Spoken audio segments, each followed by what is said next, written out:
Good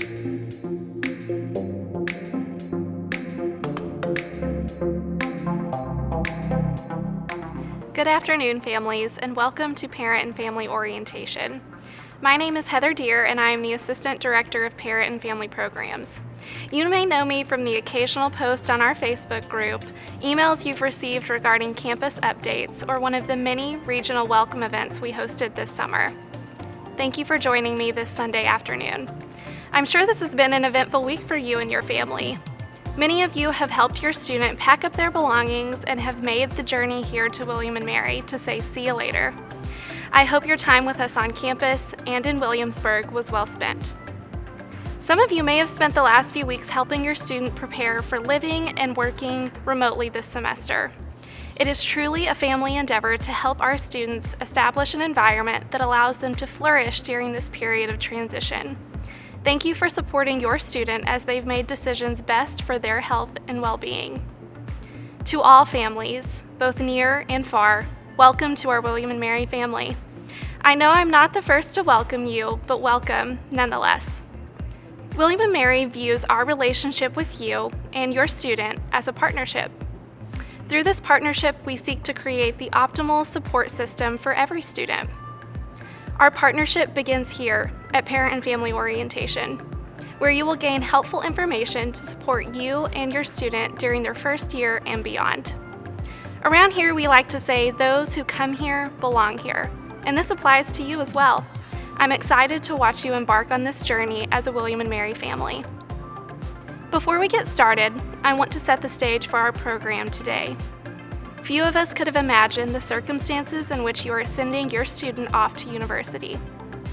What hasn't changed is our commitment to supporting your students' academic, personal, and professional endeavors. I hope you're able to witness our commitment as a community during today's program. Our program today consists of 5 presentations from a variety of faculty and staff across disciplines. You can follow along on your orientation schedule to get an idea of information we will cover this afternoon. But don't worry, I've built in time for us to stretch our legs and, more importantly, grab a snack. We're joining you this afternoon from the Sadler Center, and we will begin by hearing from Mark Sykes, the Vice Dean for Student Success, who will lay the foundation for your involvement as a family member. Mark, the floor is yours.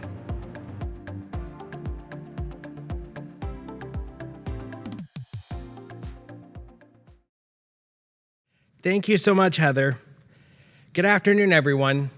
My name is Mark Sykes. I have the pleasure to serve as the Vice Dean for Student Success, and I'm really excited to welcome you, our partners, in the success of your child's educational journey. I know that a lot of people this afternoon are going to say congratulations, and I don't think we can say it enough. This is an incredible university. This is an incredible family you're joining. I'm excited that you're a part of it. You are at the center for their success. I really believe that you should take a moment and give yourself a round of applause. Think about where we are truly at this moment, and none of it could have happened if they didn't have people in their lives to help them be successful. I hope you will hear during our presentation this afternoon many aspects of success. The first thing I want to tell you about is that we are a family. We are a family of scholars. We care for one another. We watch out for one another. We support each other. The first family I'd like to introduce to you this afternoon is Jeff and Mary Cushion. They have been an integral part in helping the Parent and Family Council achieve many of its goals. Okay, are you guys ready to get started? Today, nearly 4,000 family members will be joining the William & Mary community. I will engage with you and consider you to be their best resource. I will work closely with you and your student. This afternoon, I will lay a foundation for your experience, for both family orientation and how it parallels what your students are experiencing and have already experienced for the last few days. You will hear about our relationships with you, with us, and with your students, and seriously about the relationships and the resources that are available to your students. To start our fall time together, I'd like to show you a short video of William and Mary, now in its 4th century.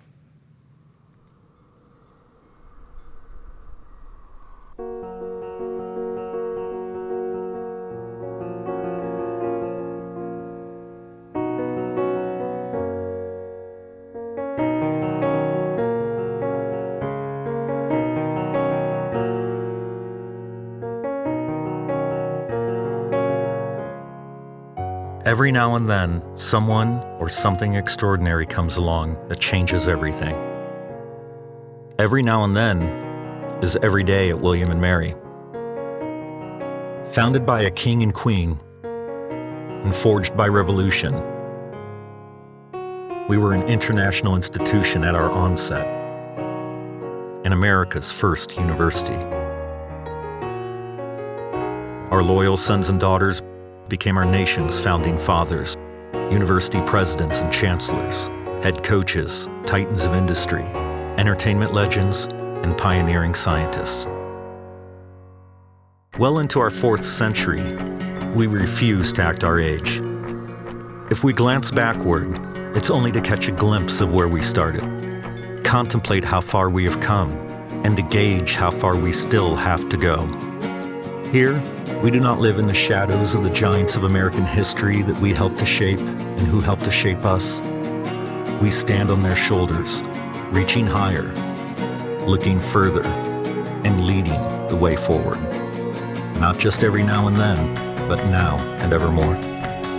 At William and Mary, we strive to be more than we are and to do more than we've ever done. To be a place where history happens every day, and to be a university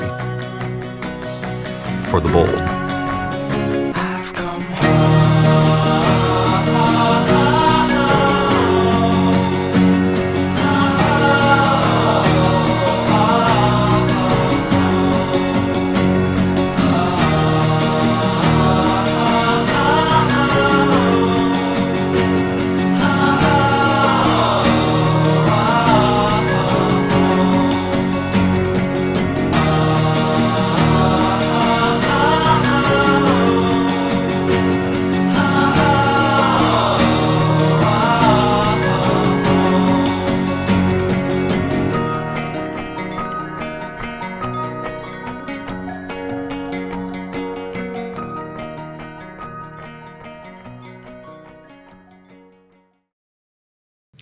I have seen that video so many times over the last few years, and every single time it gives me goosebumps to think about where we are in this moment, how we are thriving as an institution, especially in our 4th century. I hope you and your students will have a chance to attend or did attend one of the in-person early decision receptions. I hope you had an opportunity to attend one of our many virtual summer receptions we hosted this summer. Don't worry. There are many opportunities out there in the future that will include you and a member of the parent team, like our virtual family lounge tomorrow. I hope you were able to join us. Information is right there on our website, wm.edu/families. All right. I'm excited to be here with you, and let's get started. There are some nuts and bolts things that I wanted to cover, and I really am going to need your help. I want to mention our relationship with you and how I want to make our experience as well-rounded as possible. The first thing that's most important to know is, do I have the ability to contact you? Have you received an email from Mark at WM or families at WM since you joined the William and Mary community? If you haven't, it means I don't have your email. And I'm hoping that you want to give it to us. No, I'm not going to sell it to others on campus. I'm not going to give it to third-party vendors. It is a way that I can communicate official information to you. It's a way that we have an opportunity to connect together and that you know exactly what's going on at this university. Especially during COVID, we've communicated more regularly. And it's important that you have the information. Now, the easiest way to do that is to have your student log in. We're going to talk about the personal information questionnaire in just a few minutes. Have them log in. They can navigate to the Family tab. Together, you can see exactly the information that we have on you families. And you can easily provide your email address to us and change it at any time. So I wanted to make sure that you knew that. Some things that have changed over the last several months. I think that's kind of obvious. But some of the things that we have done is to ensure a community of scholars that is built on trust, a community of scholars that is built on each other, and recognizing that each and every one of us need to be part of the COVID response to ensure that we are healthy together. The first slide that is new on the personal information questionnaire that your students have already committed to and completed is our healthy commitment. There are a whole bunch of new technologies that are being deployed this year that I'm actually pretty excited about. I'm going to show you some information now about one of the new tools that we have available. As you can see on the screen, we have a new technology and a lot of stuff that's being deployed to help keep your students safe. One of them is the COVIDWise app. It uses both the Android and Apple platform to share Bluetooth signals between devices, even if it's in your pocket.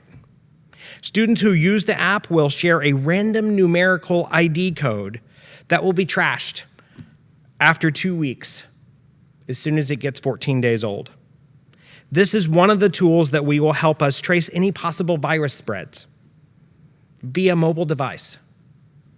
We are the first in Virginia to deploy such a brand new application using the technology that you've seen on the news that Apple and Android platforms have worked together on. Oh, and by the way, Virginia is the very first state in the United States to use this product. This is innovation, William and Mary. I just wanted to let you know that we like to be first at some things. Now, the other thing that I wanted to let you know is you don't need to take notes during this presentation. It will be available. It is being recorded. I'm not feeling vulnerable at all. It will be live. It will be present. It will be in the ether very soon. So please, as we go through some of these things, no yawning, I need you to pay attention, and then we will get through there. Here we go. First thing we're going to talk about is our emergency alert system. This is an item that your student has already completed. All of the information that I'm going to talk about, again, is inside the personal information questionnaire. The system is a mass notification system, and it sends an automatic voice message and text to up to 5 devices. Now, the first one is reserved for your student. When we first rolled this out a few years ago, some of our students put your telephone number in the first slot, and you were getting all kinds of calls about weather emergencies and classes are delayed, and we really don't want to subject you to all of the messages that you may not need. The other 4 are reserved for your student, your mobile number, home number, and work number. It calls all of them every single time. So keep this in mind as you're programming that information. And since your student has already completed it, my recommendation is to go back and say, hey, let's look and see what numbers you put on there. I work at the Pentagon. I may not want to call in the middle of the day, knowing that classes are delayed for whatever reason. So please make sure you're talking to your students about what they put in there. Second question I always get is, when do we use it? We use the system when there is a campus-wide emergency, a natural disaster, or a weather-related closing. The university changed the system to only notify your student if the one chance a year we get a ½ inch of snow and we need to close the entire Williamsburg area for at least 12 hours. Now, if something happened where there was something that happened on campus and there is no threat to your student, let me make up something. Somebody went to the Wawa and took bottles of water and cheese and ran off with it. And they left campus in their car and they're headed to Newport News. we would notify the campus community about that, but we wouldn't probably send that to the emergency alert system to notify you in the middle of the night that somebody took some items from Wawa. Of course, I'm being a little silly with that example, but I just wanted to give you a sense of kind of how we do things. If there is a threat, or if it's an ongoing issue, we will communicate to all numbers listed in the emergency. All right, does that make sense? Okay. If you do want more information regarding our mass notification system or other COVID-related safety and technology, tune in later. Our police chief will be here this afternoon and we'll talk to you a little bit more about campus safety, and she's a pretty darn good speaker. So can't wait for that. The second thing I wanted to communicate to you is our emergency evacuation plan and some of the changes that we implemented this year. You'll notice that before, especially our new families, we ask you to complete this by May 31st. And guess what? All of your students actually did it on time. Thank you for keeping them focused on their requirements to start William & Mary. We realize that it's really important, especially during this time, that we have two different types of evacuation plans.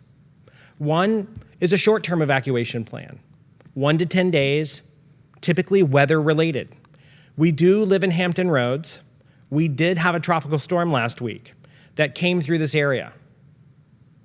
Luckily, we only lost power at our house for just a few hours. Many of us here in Williamsburg didn't lose power. But we've had tropical storms in the past that have caused us, or hurricanes, that have caused us to have to evacuate campus. So it's really important that we know where our students are and what their plans are. Number one reason, we want families to know what's going on. You should know what their plan is, especially if there is a weather-related closing and evacuation. Sometimes the mobile lines get tied up and you can't get your student right away. So it's important for us to know what's going on. Another technology that we're deploying this semester is in the mobile app suite that allows students to tell us that they're leaving campus. This is really only used when an evacuation order has been issued, especially for the short-term evacuation, and I'll mention a second the long-term evacuation. It is a very simple ask that asks, have you evacuated? Have you left campus? And you'll see on the screen that it designates short-term evacuation plan, long-term evacuation plan, or other. The only thing that we are going to track is, did a student tell us they've left campus after the evacuation order has been ordered? That's all we want to know. It helps us know who is still in Williamsburg, where students may be, and if they need our help. The long-term plan that we have in the evacuation portal is to let us know what would you do if we did have to evacuate campus for longer than 10 days. It asks students, do you have everything that you need to be academically successful? Do you have your medications? Did you get your school books? Did you leave your computer, iPad or iPhone, never the iPhone, in your residence hall? It's really important that we know that information. Okay, you still with me? The next part that's very important for us to know is, do we have the ability, now that we have your email address, and we know that most of you together or exclusively are helping fund education for our students. But I have to tell you that they are in the driver's seat for information. It's really important that your students verify what releases are approved to my office. Under the Family Educational Rights and Privacy Act, this releases allow my office and others to have conversations with you regarding your students' academic, financial, and conduct status. Please keep in mind, we cannot speak with you if we do not have a release from your student.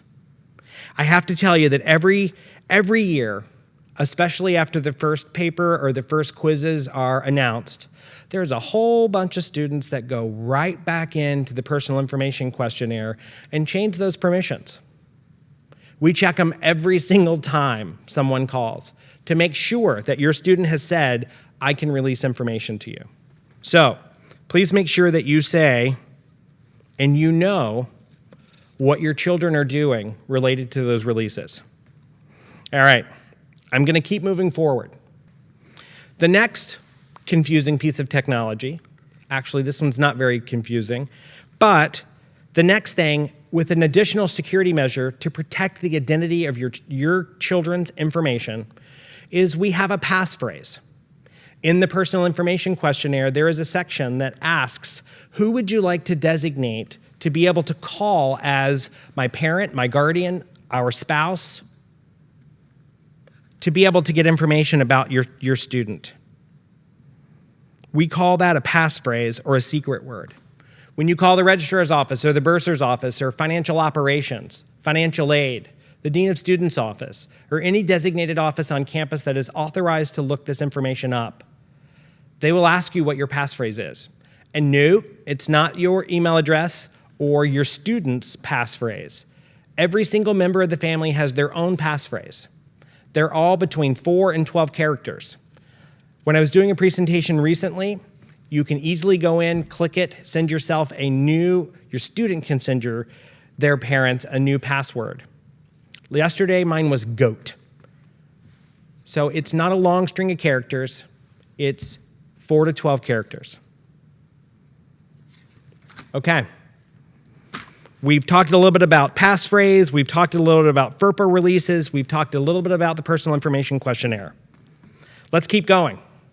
Here's some more systems that I'm going to talk to you about. One is Proxy, and the other is e-services. Proxy is a way that we are able to share certain information with you that you are allowed to log in to our system and get that information with your student's permission, of course. You have the ability to look up local address of your student schedule, any account holds, or final grades. Again, all with the permission of your student. There is information on wm.edu/families spelling exactly out how you can get connected through Proxy. E-services is where you pay your bills. It gives you the ability to look and pay your bill, make deposits, because I'm sure that all of that money that you have loaded on your student ID for your student is probably going to be spent in laundry and at the Wawa probably in the first couple of days. And I'm being silly about that. Parents ask me all the time, how much money should I put on there? When do I get my refund? When do I pay bills? As long as your student authorizes you to do so, they can set you up for a monthly communication that talks about what's going on with their bill, what is outstanding, what are pending charges, everything that you need to know without having to call somebody in student accounts. So I really encourage you to set up Proxy and e-services. Now, above all, I wanted to engage you as family members in the way that best supports your students at our university. There are other ways that you can connect. Just because you are not here taking classes with them, and let me be clear, you shouldn't be here taking classes with them. You should be home, watching from afar, texting them daily, making sure that they have money. All of the things that your students would tell you is important to them. But we have a lot of things that we offer you. We have a parent Facebook group. Yes, we moderate it and approve it. That Facebook group has been fairly popular this summer. I'm sure many of you have already seen everything on there under the sun. But it is a way for you as family members to engage with each other. I hope that we can remember the value of William & Mary and why we provide the opportunity for parents to communicate with each other. It's not to tear each other down. It's to share pictures. It's to share emotion. It's to share thoughts. It is a place to share frustrations. But I hope that we do it in a civil manner and respect the differences of others. That's very important to William & Mary, and I hope it is to you too. Next, I'd like to talk about our relationship with your student. Again, all of these topics are going to be addressed during the new student orientation program that your students are already participating in. One of the things that I think is most important to me especially to communicate to parents of students, this is your first student going to college. It's really important that they create a balance. We have a primary value of that here. It is the best way for them to maintain their well-being and to equip them with the opportunities so that they can take advantage of everything that we have to offer. The William & Mary curriculum, as you will hear from the academic deans in a few minutes, is rich in its breadth and its depth. I encourage students to strive for balance as they find their passion inside the classroom or on their computer from home or in whatever means that we can connect this semester. The thing that I will tell you that I like to always share with families, we chose William & Mary. You chose this university for what we are, who we are, and why we are. I know that this is a temporary opportunity for us to possibly have to deliver your education in a way that is not exactly how you envisioned it to be. But nothing has changed about our university, about who we are, about why we're here.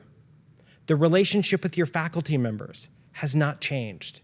The relationship and your ability to connect with administrators and get your answers that you seek hasn't changed. We are here to ensure that your student successfully finishes a William & Mary degree in 4 years. That's what we're here to do.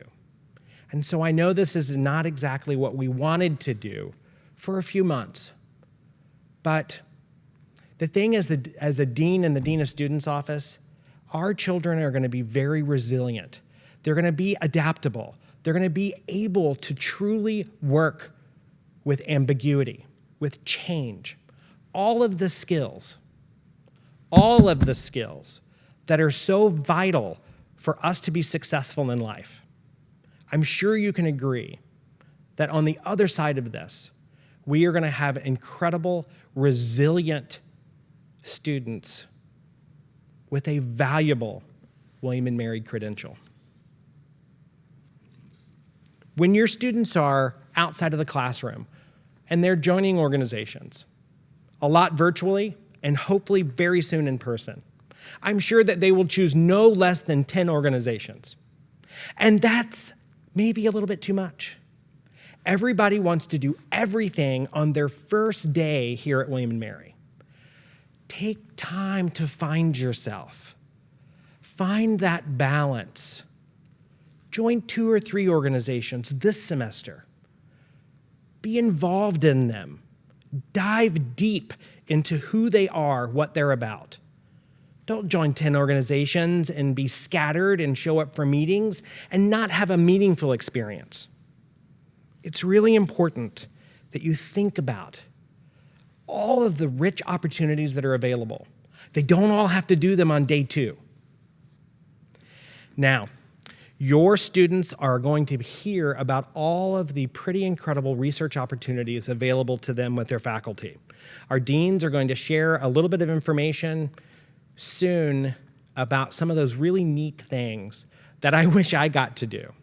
I wish I could go back and take a first-year seminar with some of these blended approaches to learning, using technology, different realms, and connections. They won't let me. That would kind of be awkward, having the dean sitting in classes with your first-year students. It sure would be nice, though. Okay, of the entire presentation, this is a little bit of the serious one. Having new responsibilities away from home sometimes can be challenging, especially when they are learning to manage unstructured time. Some new students will struggle particularly with self-discipline. Some will choose to consume alcohol. Yes, it does happen in Virginia, even if you're under 21. Students try a lot of different things. New students may feel that pressure to drink alcohol at social events with a mask, socially properly distanced. They may feel that not doing so is irregular or wrong. I need to tell you that your peers think differently. 60% of first-year students last year reported that they never drank. And even fewer reported that they drank excessively. There are efforts in place to educate your students on the effects of alcohol. We have an incredible program that's related to our health and wellness thematic area within Student Affairs, all engaged to help educate your students and you about choices that students make. Let's focus a moment on hazing prevention. And I'm actually going to read this because I really want you to hear me when I say this.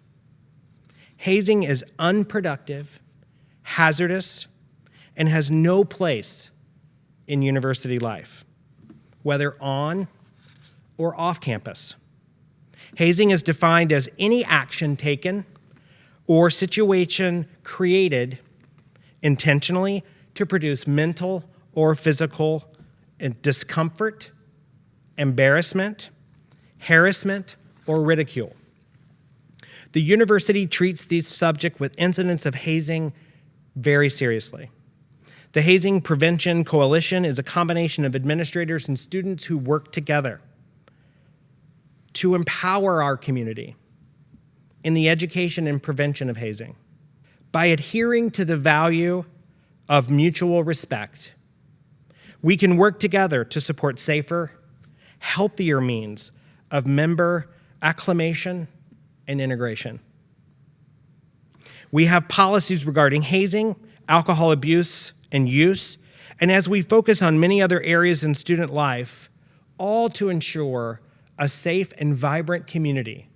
The university does not tolerate discrimination of any kind against any member of the William & Mary community. This includes harassment or violence of any nature. In conjunction with our values of respect and safety, we provide training, education, advocacy to all members of our community.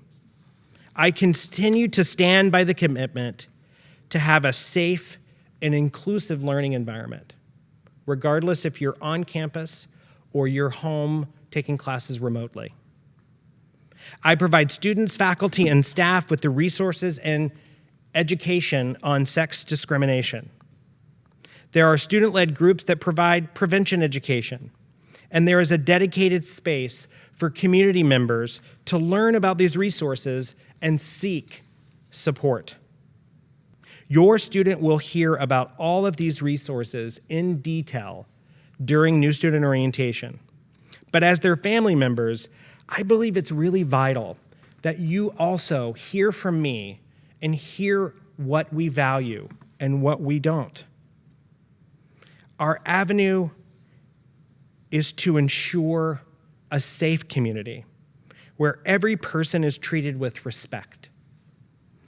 It's through the development of the enforcement of the Code of Student Conduct.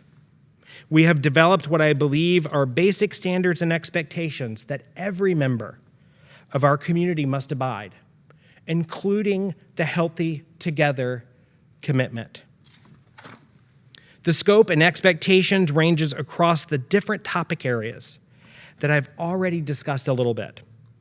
I know this is the serious slide, but this is where I wanted to make sure that you know everything that your student is expected to know and abide by during their time at William & Mary.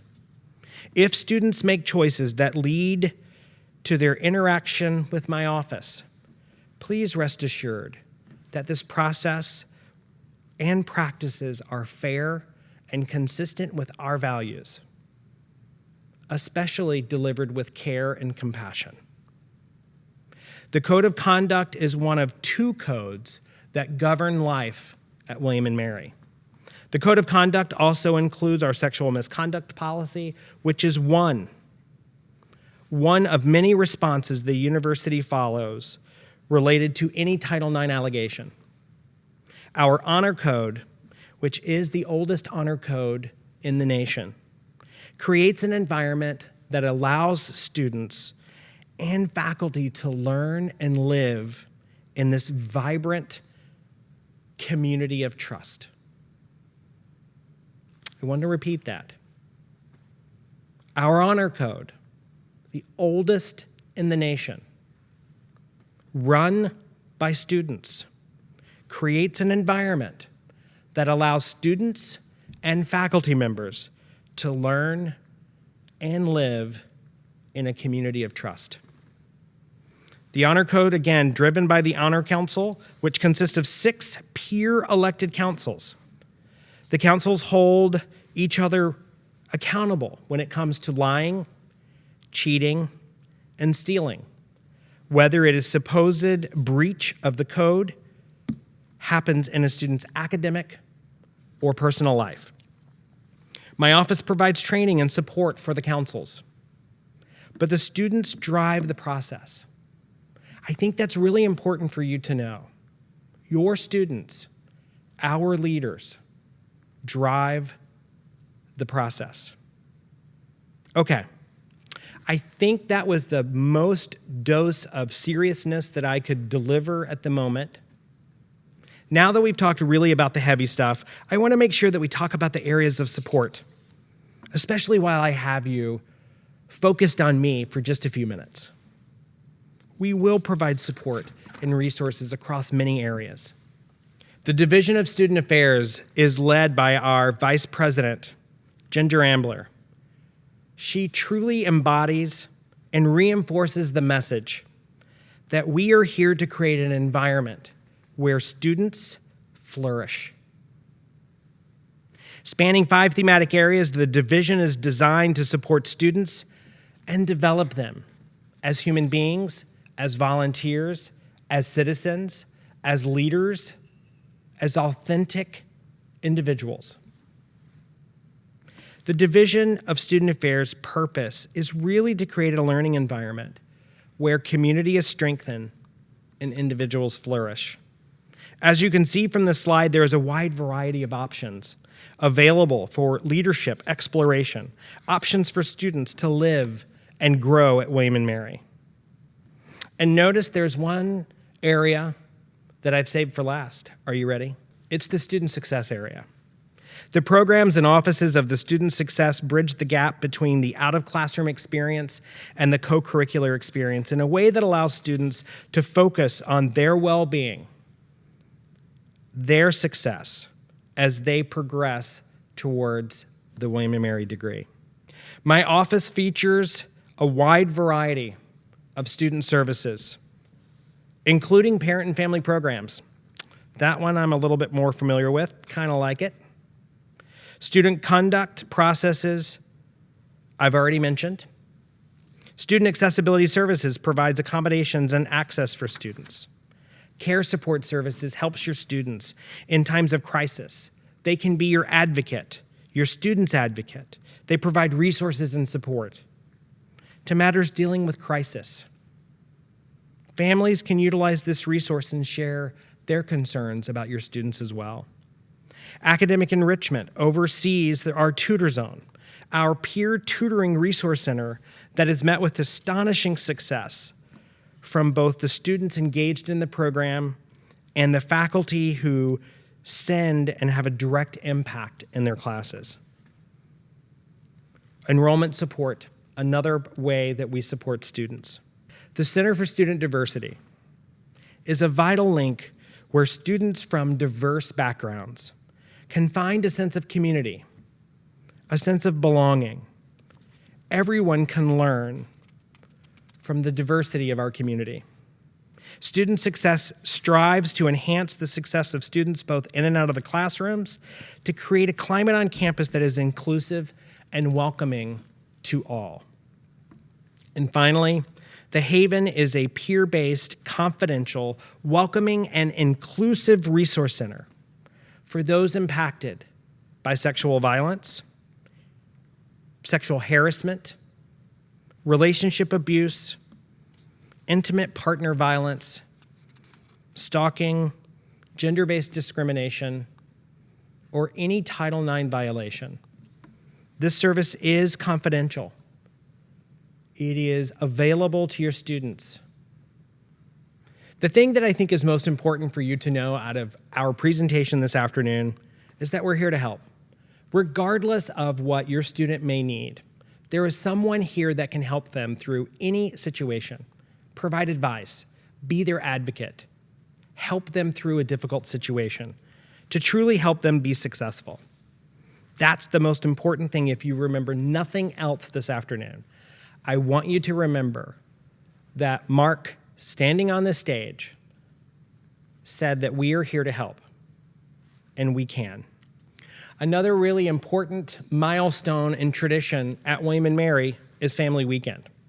This year will be the 54th anniversary, and we'll have a lot of opportunities for families virtually to help celebrate this milestone.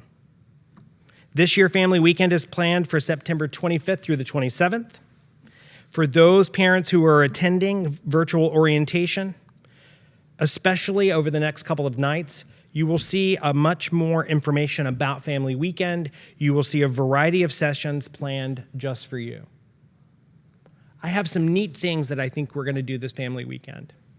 I hope that you will tune in with us virtually and connect with us as we celebrate another year of families. Okay, that was pretty much my program this afternoon. I hope it was informative.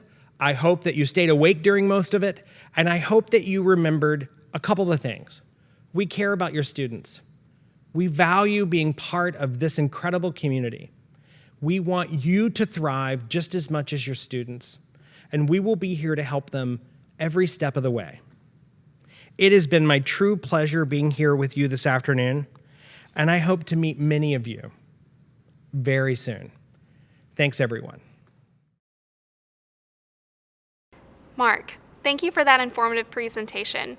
I know many of you are probably wondering if this session will be recorded, and don't worry, a recording of all orientation presentations will be uploaded at the conclusion of parent and family orientation. Mark mentioned so many resources that are critical to you as a family member of a William & Mary student. You can access these resources centrally on the Parent and Family Programs website. Access anytime at www.wm.edu/families. Our next session will focus on the liberal arts vision. Every new student entering William & Mary begins as an undergraduate in the arts and sciences. Our faculty have structured the undergraduate program so that your student will learn broadly, learn deeply, and gain the experience and skills that shape independent thinkers, engaged in the world around them and prepared to assume a leadership role in their chosen field. I've gathered a few experts to discuss this curriculum with you. Please welcome Dr. Janice Zeman, Dean of Undergraduate Studies, Dr. John Donahue, Dean for Educational Policy, and Sally Markello, Associate Provost and University Registrar.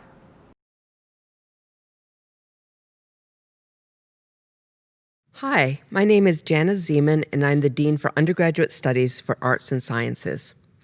I would like to extend a very warm welcome on behalf of the faculty of the College of Arts and Sciences to the parents, the families, and friends of the incoming class of 2024. We are very excited to welcome you and your student to William & Mary and to invite you to share this journey that we will take together over the next 4 years. Admittedly, this is not the way any of us envisioned starting this academic year, but we firmly believe that we are one family, and together we will creatively and resolutely make this a rewarding and remarkable year for your student.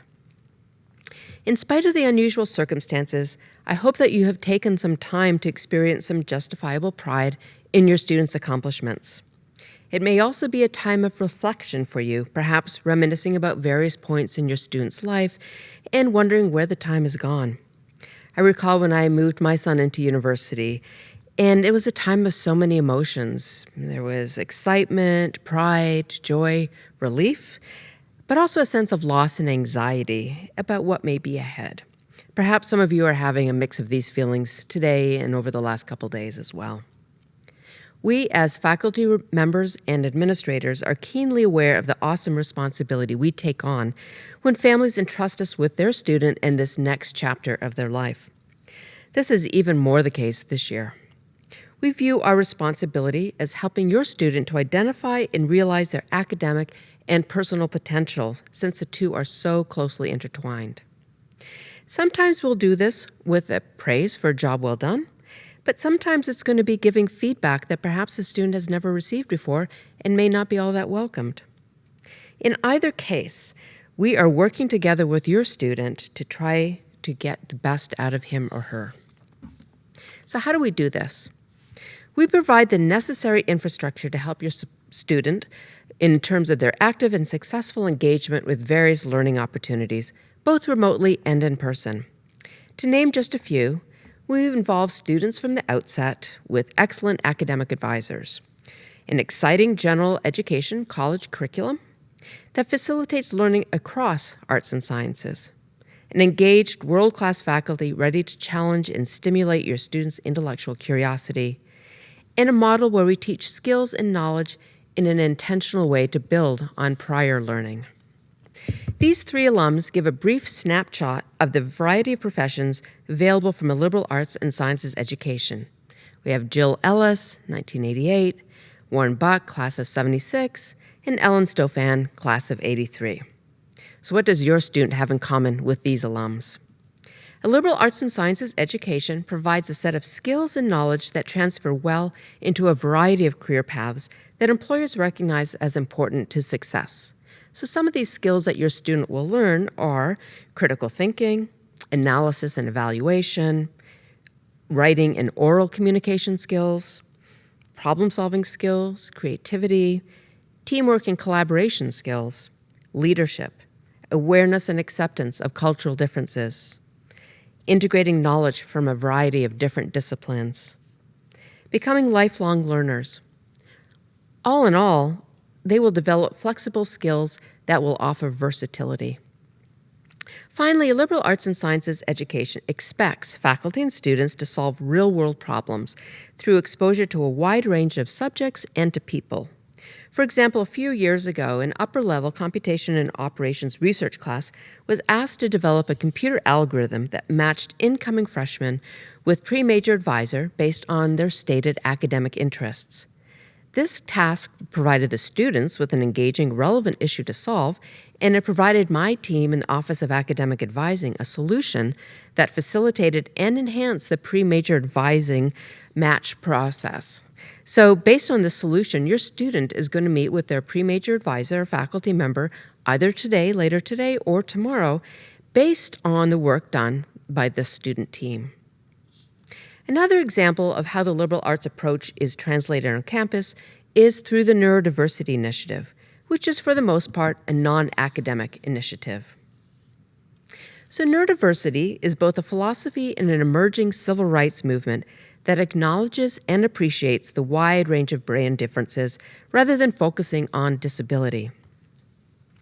Individuals who are on the autism spectrum, have Tourette's, ADHD, and other such neurological differences have many areas of exceptional strength as well as areas of challenge.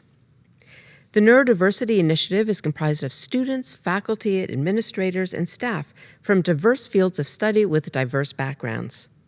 4 faculty and 1 scholar in residence co-teach a class on neurodiversity.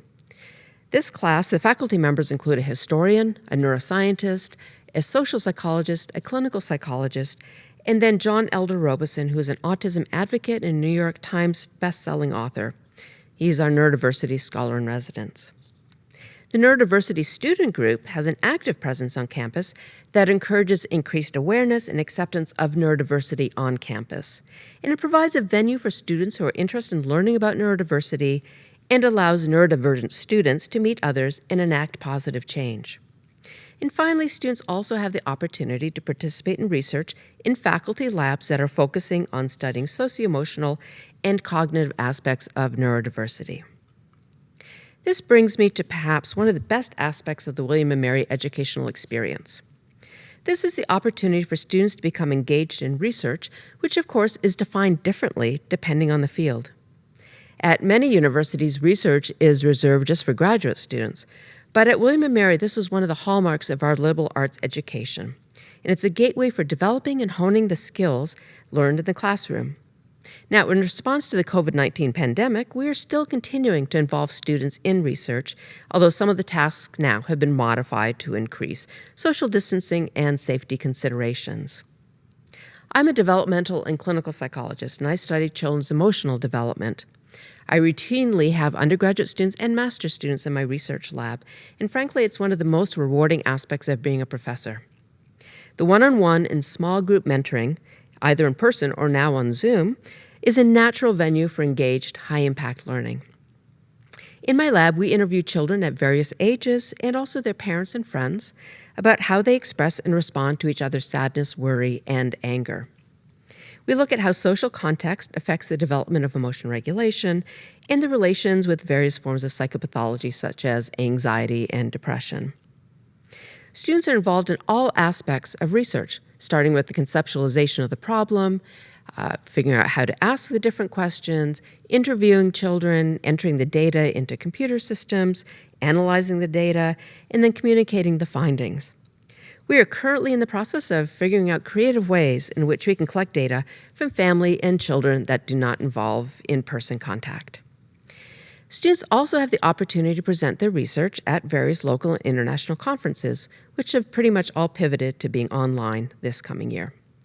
Typically, conference presentations are reserved for graduate students, but at William & Mary, we have many avenues for students to attend conferences and to present their work.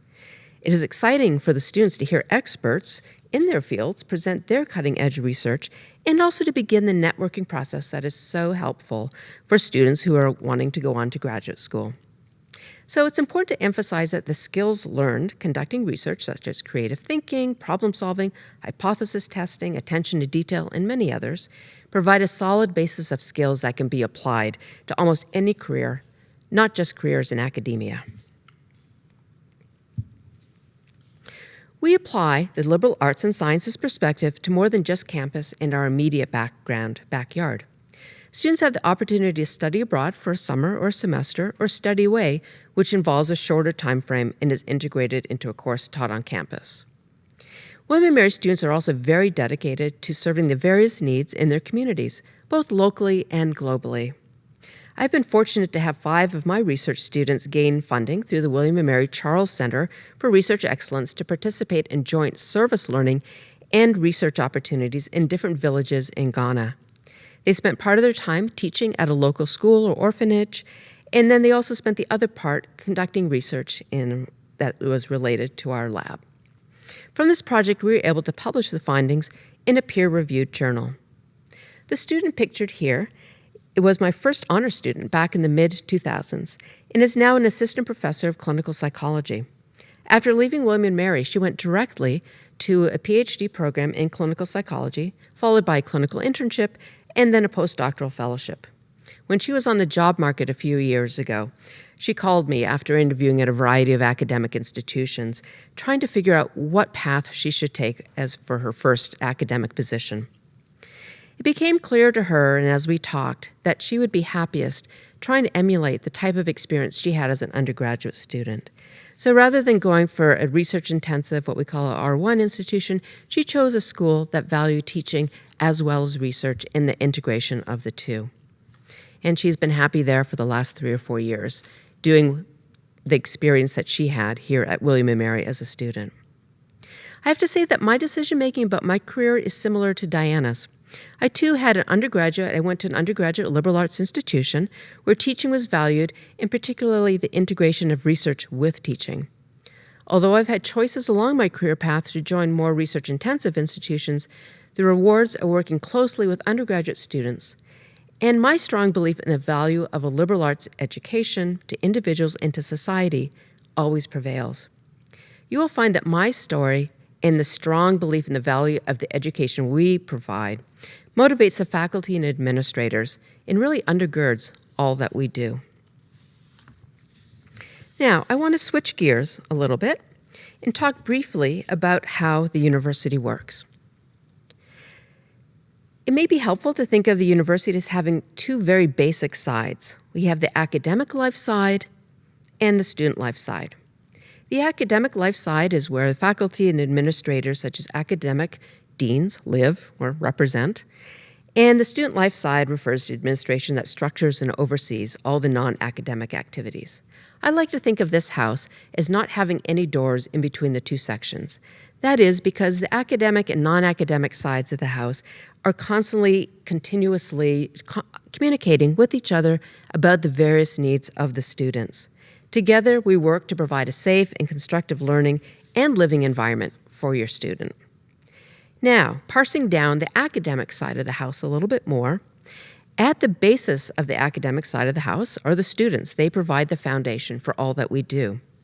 The next layer up are the professors, and of those professors, your student will have a pre-major advisor, and then someday when they declare their major, they will have a major advisor. So these are the individuals that they will be interacting with on the academic side the most. Now, all professors live in either a department, and sometimes a department and a program. At the head of every program and department is a department chair or a program director.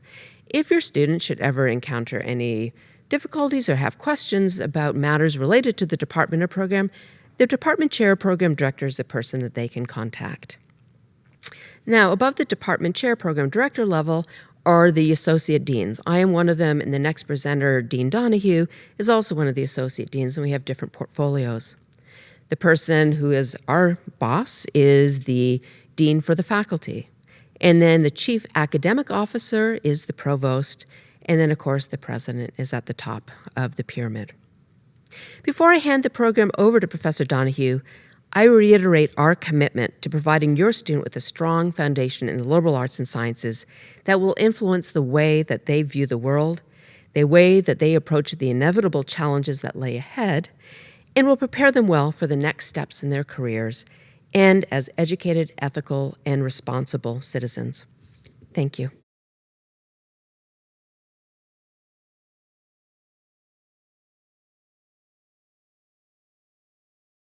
Good afternoon, and welcome to William & Mary. We're delighted that you can join us today, and we are especially pleased to welcome the class of 2024 in this, the 327th year of this university's illustrious history. We are mindful, of course, that we are not meeting today in the way that we thought we would. But please know that the university has worked enormously hard over these past few months to ensure that we will deliver the high-quality educational experience that you expect and for which William & Mary is so well known. My name is John Donahue, and I serve as the Dean for Educational Policy in the Office of Arts and Sciences. Perhaps another way of thinking about what I do is to understand my role as that of a Dean for the Humanities, who also oversees the undergraduate curriculum, especially the general education curriculum known as the COLL curriculum. That is C-O-L-L, short for college, as in the college curriculum. I'll have more to say about that in a few minutes. I also supervise numerous committees and other campus offices to help formulate academic policies that ensure the excellence and integrity of our undergraduate curriculum. My own grounding in the liberal arts comes by way of my training as a classicist, that is, as someone who studies ancient Greece and Rome, including their languages, Greek and Latin. I'm proud to say that I've been at William & Mary ever since earning my PhD almost 25 years ago, and it is here at this university that I've had the great privilege of teaching students who have never failed to inspire me with their intellectual curiosity and their deep ambition to become citizens eager to improve the world in which they live. Now, as I was thinking about how I was going to present some thoughts on the meaning of the liberal arts at William & Mary, and to do so in 15 minutes or so, the thought occurred to me, as Professor Zeman just mentioned, that all of us who are speaking with you today are parents of children who have graduated from college.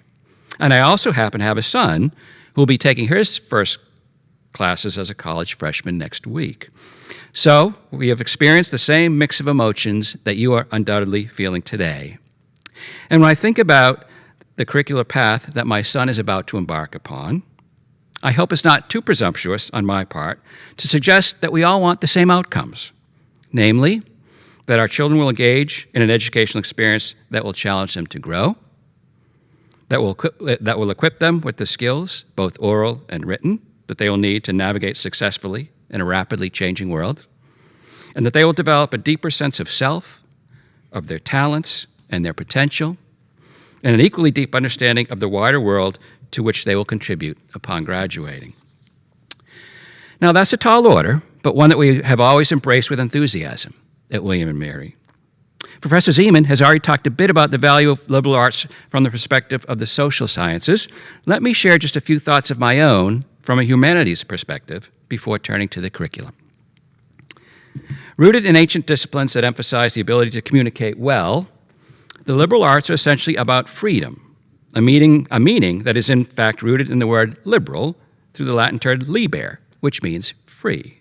So, freedom to explore, freedom to think, freedom to question. It might be useful to think a bit more about this term, liberal arts, in a visual context as well. An example that I find particularly compelling is the modernist painting of the 1920s by Paul Klee entitled Highways and Byways, a work that Mark William Roach has chosen as the cover for his recent useful book on the value of the liberal arts.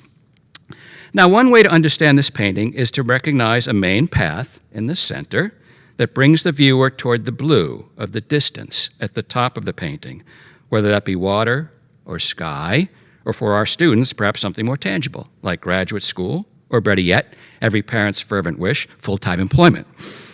But as Professor Roach points out, we need to take notice of what's going on elsewhere in the painting.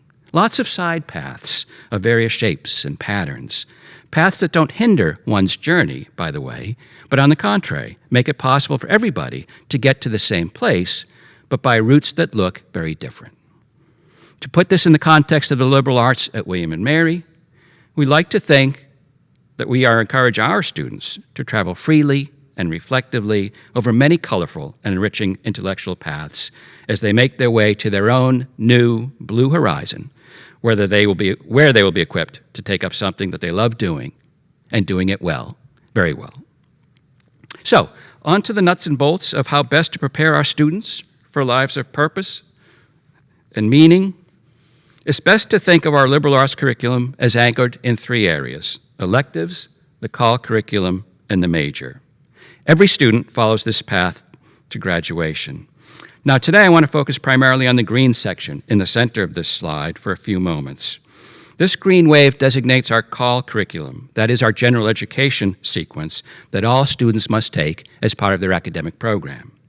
This initiative, several years in the making, grew out of a deep belief amongst our faculty that students, if they are to succeed in this world, need to develop highly effective communication and research skills as a way to prepare them for satisfying and enriching careers and lives. Just to take you through this very briefly, by working our way up from the bottom to the top of the green wave, the first year experience includes two types of courses that can be taken in either order and help to lay the groundwork for a coherent liberal arts education.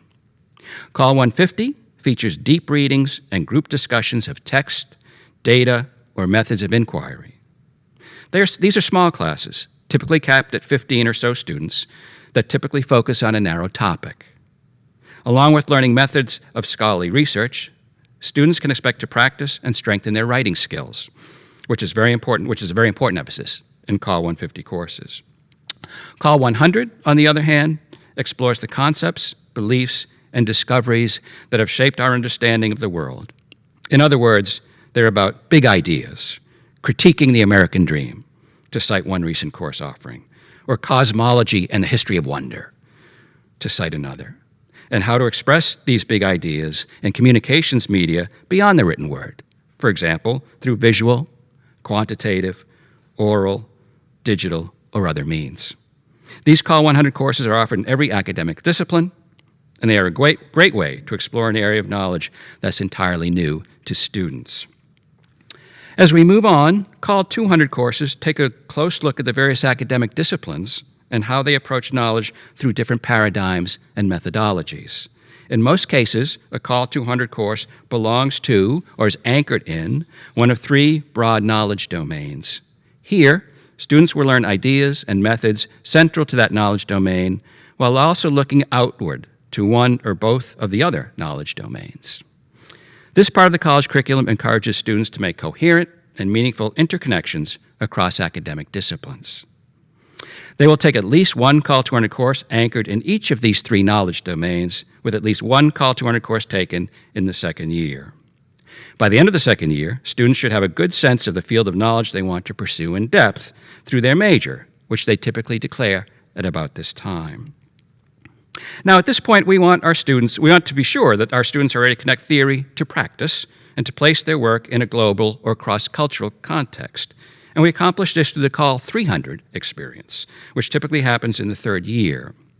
Call 300 connects students with people, places, and ideas that lift them out of their familiar surroundings and deepen the way they see themselves in the world. This part of the college curriculum aspires to stimulate a fruitful and deliberate experience of disorientation that allows students to see their own lives in broader perspective. Now, the pandemic has changed the nature of several of the Call 300 experiences I'm about to mention, but please know that we have adapted for the coming year, and we are continuing to provide a range of opportunities that will prepare our students to become global citizens. Call 300 can be fulfilled in several ways. It might take the form of an international experience, where a student can study with a William & Mary faculty member abroad in a program sponsored or endorsed by the college's Reeves Center for International Studies. Over the years, I've had the good fortune of leading several such trips to Rome, Florence, Sicily, and the Bay of Naples, where for 4 weeks, students take courses that include an examination of a host of archaeological sites, and they produce oral and research reports on the sites they have chosen as part of the course credit they receive. I can say in all honesty that this has always been an enormously rewarding experience, both for myself and for the students, and it's but a small sample of the many opportunities available to students for international study in every corner of the globe. The Call 300 requirement can also be met through courses that focus on global or cross-cultural issues, whether through our William & Mary Center in Washington, D.C., or perhaps an off-campus credit-bearing initiative that involves encounters with different environments and cultures. Finally, students can also experience Call 300 on campus through designated courses that address semester-long global or cross-cultural issues. As we reach the top of the green wave, a student's major, electives, and the college curriculum experience all come together in the senior year. In the Call 400 course, students create original research and share their work with others. The Call 400 capstone experience takes place in the major, where students are expected to synthesize and apply critical analysis, solve problems in an applied or academic setting, create original material or original scholarship, and communicate effectively with diverse audiences. A final key component of the Call curriculum bears mentioning. Effective with the class entering in 2021, students will be required to take an additional call course known as Call 350. This course will enhance students' knowledge and facilitate their critical analysis of the workings of power, privilege, and inequity in U.S. society and globally, past and present. Its goal will be to provide students with a rigorous academic space in which to explore differences in perspective, while foregrounding reasoned and respectful discussion as the means for achieving common ground, and to deepen students' understanding of justice, equity, and the value-laden processes of social inclusion and exclusion. Our faculty is continuing its work to ensure that this new requirement is both robust and challenging, and we are quite excited by its possibilities for our faculty and for our students. And that is a quick introduction to the Call curriculum. What we especially like about it is that, first, by extending through all 4 years of a typical undergraduate education, it is deliberately vertical. Second, it focuses on building skills and knowledge over time. In this sense, it is integrative because students are expected to improve their reasoning, expertise, communication, and collaboration step by step over a 4-year period. And finally, the Call curriculum is multidisciplinary, an adjective we prefer to interdisciplinary. In Call courses, students are simultaneously exposed to different ways of knowing in order to learn how different fields approach and solve problems and relay their findings. This general model has taken a significant amount of work, and our efforts are paying off with a more focused, integrated, and cohesive approach to introducing students to the liberal arts. It has indeed provided new and exciting intellectual highways and byways, to recall the painting I spoke of earlier, and we remain very excited about its possibilities. In closing, you have already learned about a few of our outstanding alumni. I'd like to conclude with a quote from yet another one of our accomplished graduates, Dr. Irene Matthew, class of 2009. Dr. Matthew is a pediatrician and published poet who has been featured on the university's website. She very eloquently captures the essence of what William & Mary liberal arts education is all about and what we as faculty are confident that our students are capable of achieving after their time here in this intensive and highly rewarding liberal arts environment. Dr. Matthew writes, "My liberal arts education gave me the space to explore my interests and, more importantly, to explore ideas. There are intellectual questions I started asking in college about public health, human rights, ethics, and civic engagement that I am still asking today. I don't think I'll ever find definite answers, but my education gave me the cognitive tools to live with these questions, which continue to inform the core values behind my work as it evolves. Because I did not feel pressure to specialize early on in my studies and chose an interdisciplinary major, I was able to explore these ideas and then select the career that made the most sense to me intellectually and emotionally." An inspiring example of how a powerful liberal arts education can encourage a student to explore, to develop interests and talents, and ultimately to make a difference in the world. Thank you for your attention, and welcome again to William & Mary. Go Tribe!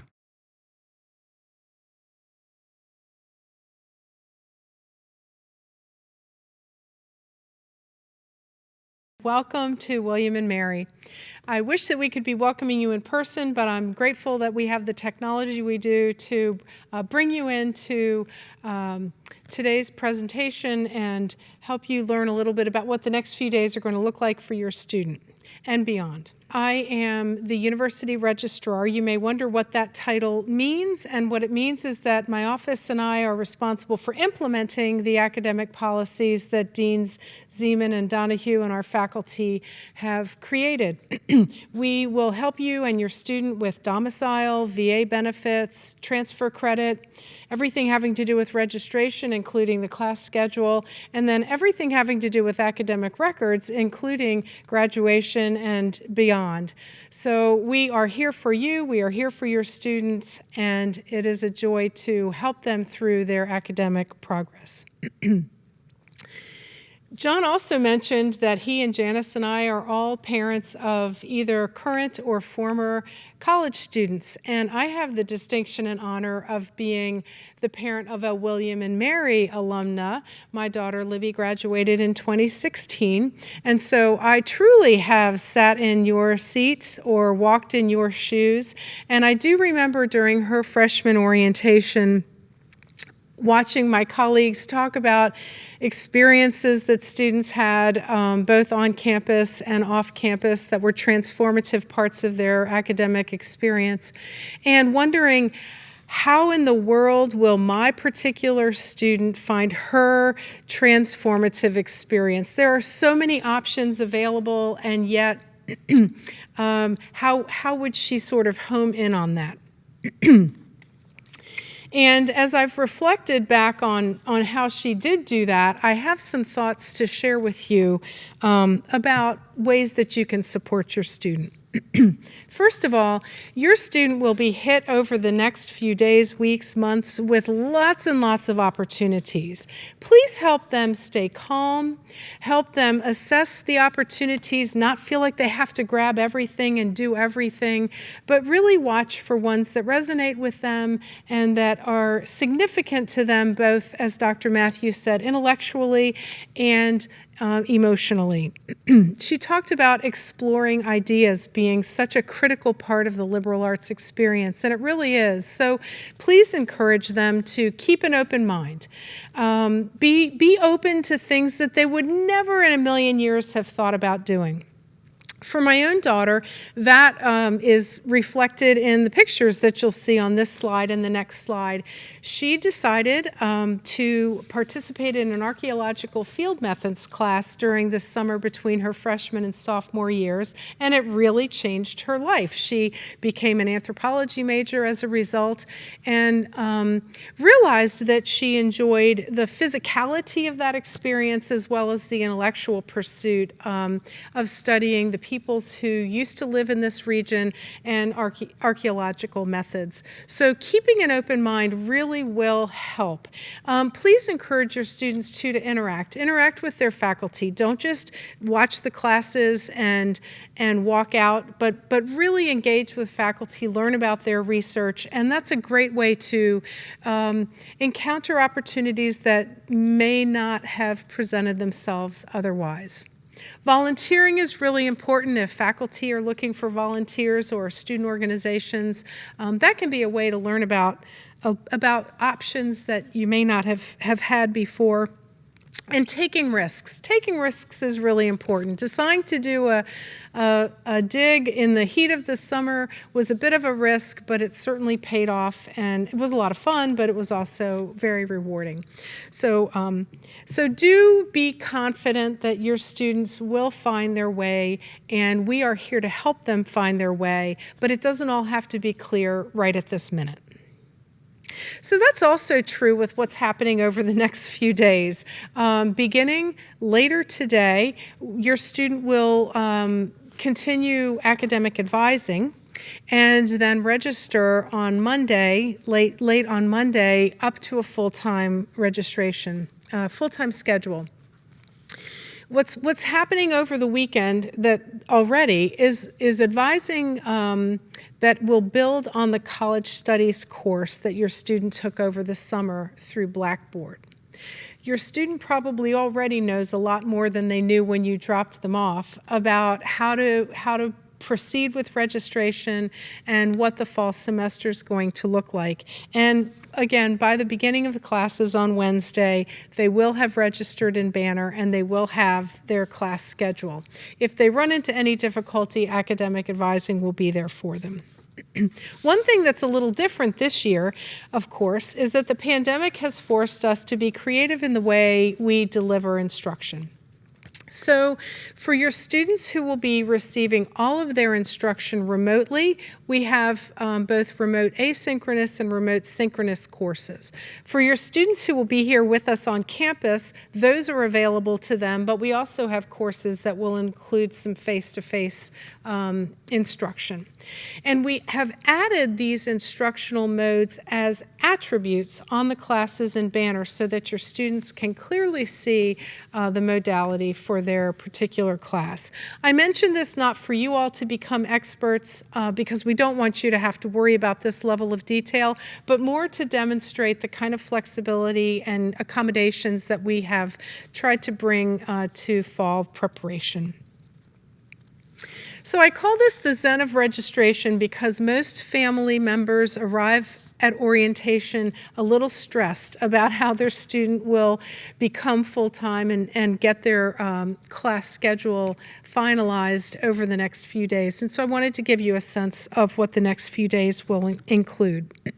Again, continued academic planning has already been going on this weekend, and faculty advising, which is a one-on-one 30-minute time slot with an individual faculty member at which your student could discuss fall classes or major interests or career ideas, whatever questions they might have about the curriculum.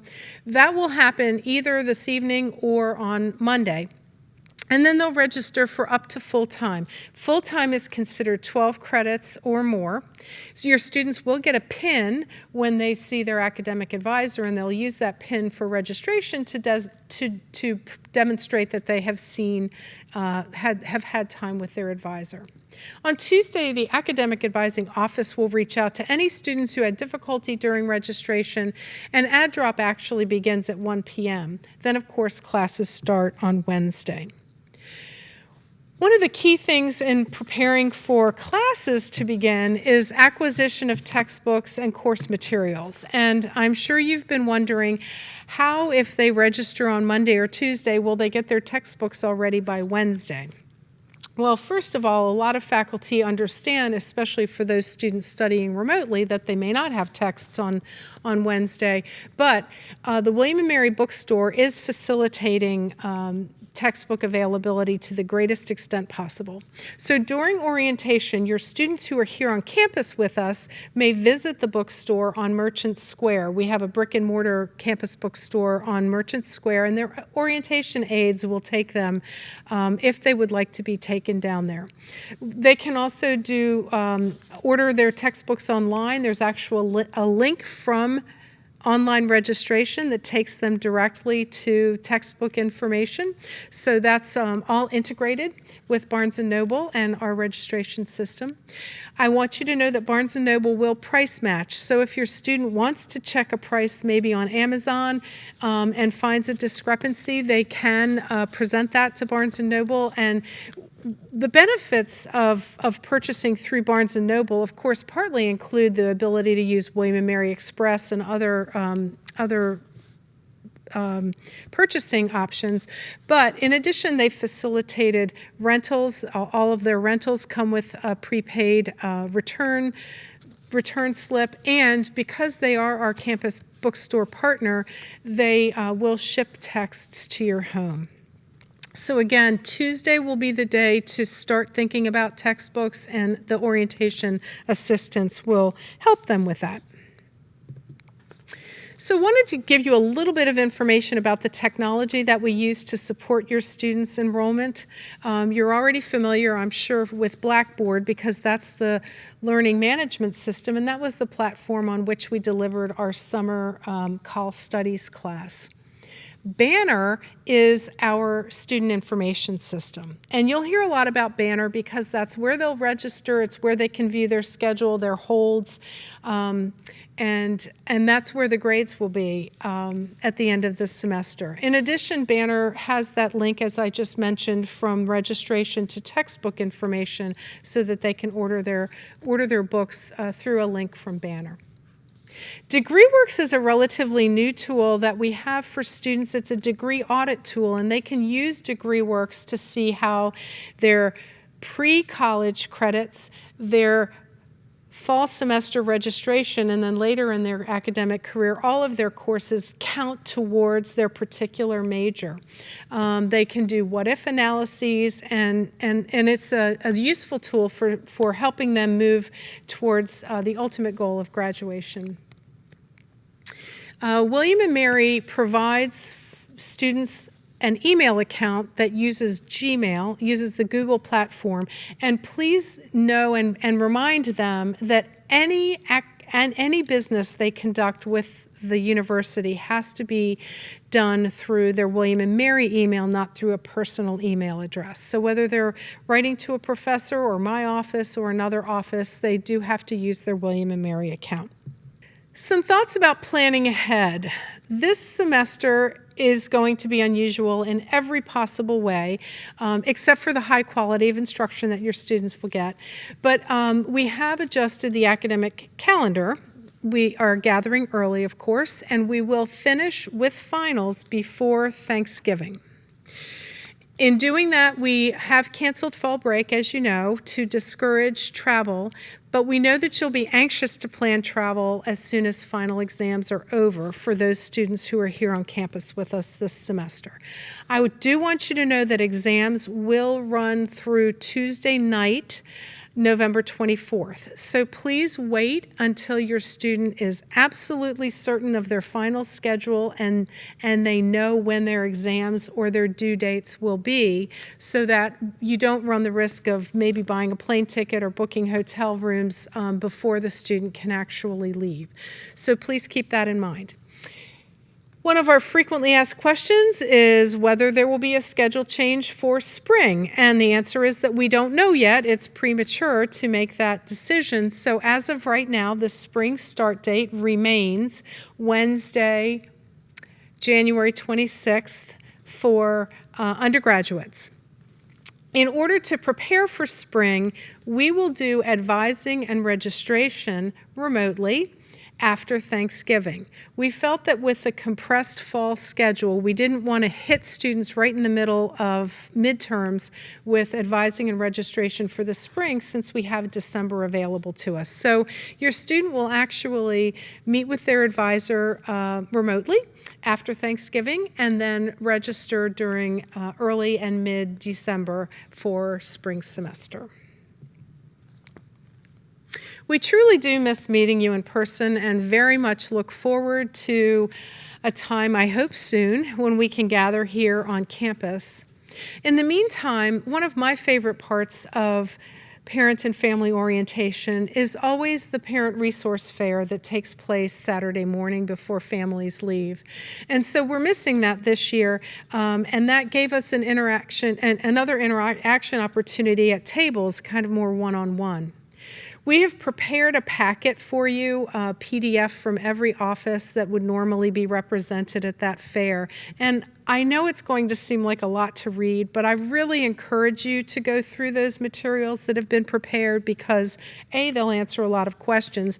B, most of them, including mine, have hyperlinks to the appropriate web pages that you might need. But C, they all include contact information, and we really mean it when we say, please contact us with any questions that you might have and that you would have brought to the table literally at the resource fair in person. And for now, let me say, please enjoy your time as a William & Mary family member. You're very much part of our family, and I wish you all the very best for this exciting fresh start.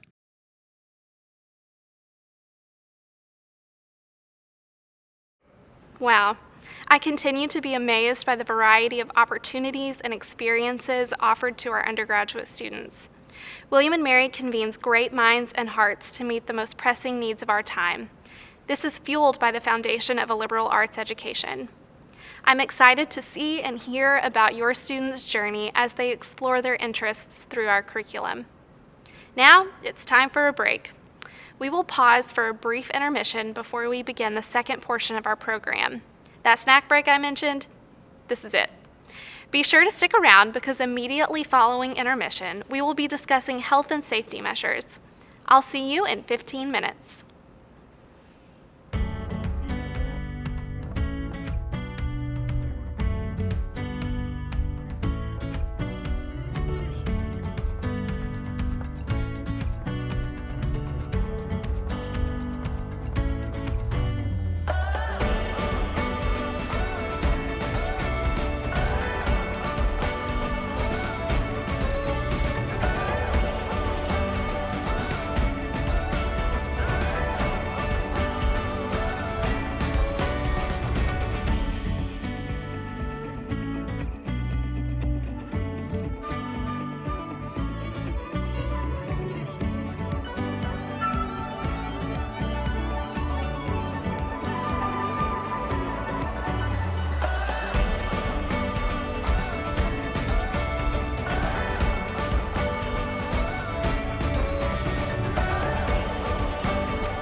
Welcome back. We have 3 more presentations this afternoon. I hope you're ready. A topic that I'm confident is on your mind is how we are ensuring the safety of our community during the fall semester. As William & Mary phases into open campus operations, the health and safety of our community remains top priorities. The university has developed guidelines and resources to facilitate a safe and healthy return to campus. I'm hopeful that you've attended one of the many town halls hosted by university leadership this summer, which discussed these topics in great detail. These town halls covered the motivation behind returning to campus, ways we are safeguarding students, faculty, and staff, expectations for our community, and much more. You can find recordings of all town halls on the Path Forward website. Our next session will give you a sneak peek into the training your student completed regarding COVID health and safety on campus.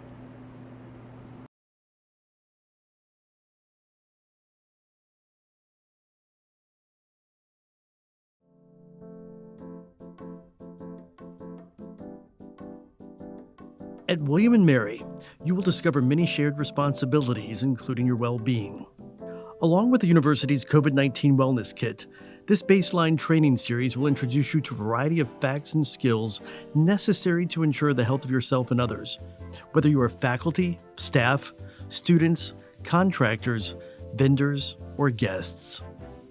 You will learn about basic hygiene practices and how to deal with those situations when the people around you don't uphold our community standards. Your contributions to the shared responsibility ideal are committing yourself to these healthful behaviors and applying them in your daily life at the university, at home, and in your other activities.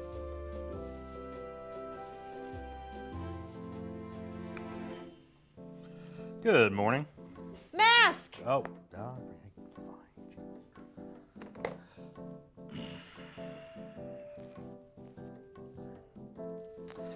Thank you.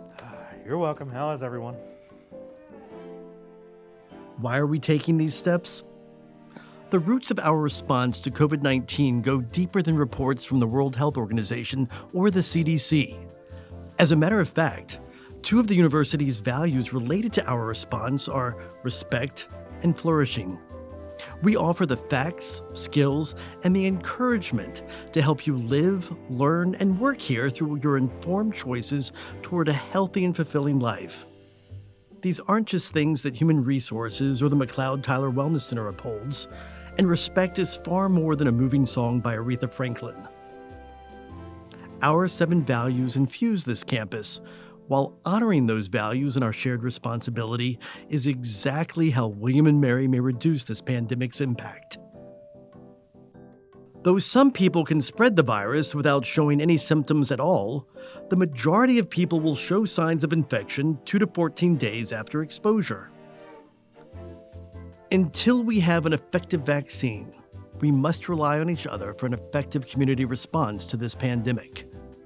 That requires you to maintain a physical distance of at least 6 feet, wear your mask, practice hand hygiene by washing and sanitizing, join our community only when you are well, stay at home and contact your health provider if you feel sick or if you have been exposed to somebody diagnosed with COVID-19.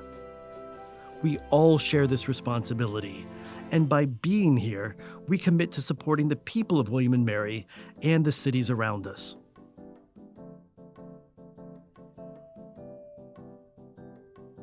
Throughout this series, you will notice people wearing a variety of appropriate face coverings. We call them appropriate because they conceal both the nose and the mouth effectively. Wearing a mask or a face shield is not a political statement, nor is it an IQ test. It does, however, demonstrate our shared responsibility to community health. It signals that you care about yourself and others, and it shows that other people care about themselves and you. Masks can reduce the chance of healthy people acquiring viruses and slow the spreading of that virus from infected people, particularly those who don't know that they are infected. Let's go over face coverings. Acceptable face coverings? Thank you. The following are general requirements for face coverings that apply to everyone at William & Mary.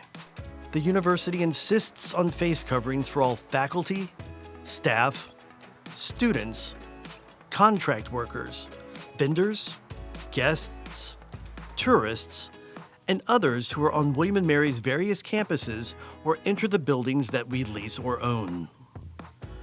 When in any William & Mary facility, including building entry areas, classrooms and labs, conference rooms, elevators, hallways, libraries, lounges, public areas, indoors and outdoors, restrooms, and other shared spaces that allow for interaction or gathering, everyone must wear a face covering over the nose and mouth.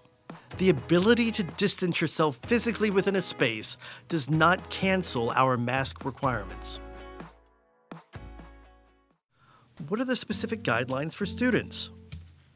Well, all the general requirements above apply in addition to the following code of conduct.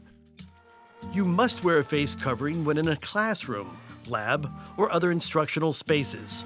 For example, a laboratory might require a university-provided face shield. The exact type of face covering may vary depending on the instructional environment. All requirements apply to both indoor and outdoor co-curricular activities and spaces.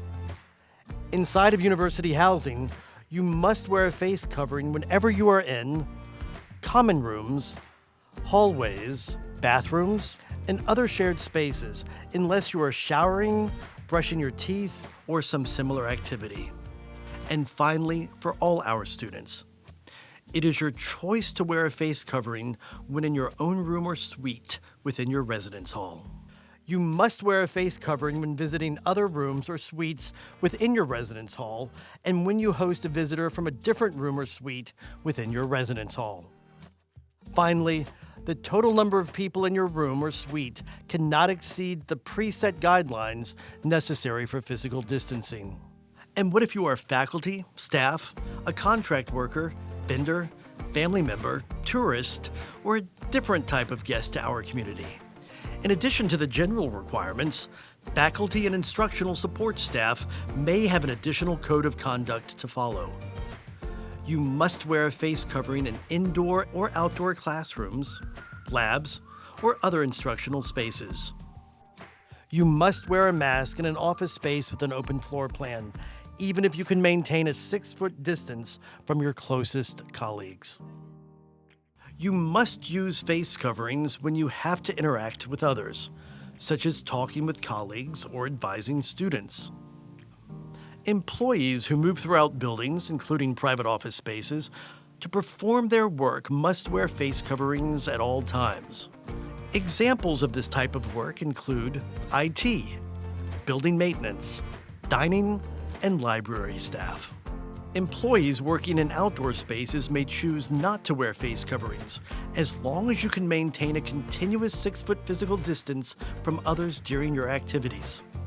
If you have requested an accommodation around face coverings, employees through human resources, and students through accessibility services, then those offices will work with you to identify alternative arrangements that do not expose you or others to potential infection. That is our way of staying healthy together. So, if it's your face, how is one person wearing one mask part of Healthy Together? Well, we all wear masks properly, following the steps that we just learned, in case we are infected, with or without symptoms, and we need to protect others. We wear them in public spaces, and in gatherings of friends and family to protect ourselves and to prevent us from bringing an infection back to our offices, classrooms, and loved ones. We do it to optimize our protection as the William & Mary community. It is important that we all do our parts to keep our spaces clean and disinfected. We want you to be aware of the choices that the William & Mary community makes daily to be healthy together. So we will discuss a variety of spaces, even some that you will never occupy, clean, or sanitize. Please note that some university spaces, such as the Sodexo Kitchens or the B. McLeod Recreation Center, have industry-specific or OSHA-regulated guidelines that we cannot cover in this module. Your supervisor will let you know about those trainings. From a public health standpoint, cleaning and sanitizing are two different actions. Cleaning requires the use of soap and water to remove dirt and germs, while sanitizing uses specific chemicals with specific directions to destroy specific germs. This all means that a surface could seem dirty yet be sanitized. Likewise, something could appear clean yet be germ-filled. At least once daily, and much more than that, depending on how frequently these are touched by other people, we need to clean and sanitize the following surfaces: classroom desks and chairs, countertops, dining hall tables and chairs, doorknobs and handles, handrails, light switches, push buttons on vending machines and elevators, shared computer keyboards and mice, shared desktops, shared remote controls, shared telephones, stair rails. Though we have listed them above, computer keyboards remain a nuisance to clean. If there are shared keyboards in your spaces, they should be accompanied by signs that discuss the hand washing tips from before. Silicone keyboard covers are also far easier to clean and sanitize than the keyboards themselves. At William & Mary, all of our laboratory spaces, whether for research, teaching, or both, are unique in form and function, and their operation is at the sole discretion of a principal investigator or professor. Though many of these safety practices apply to employees, advanced students may face them as well.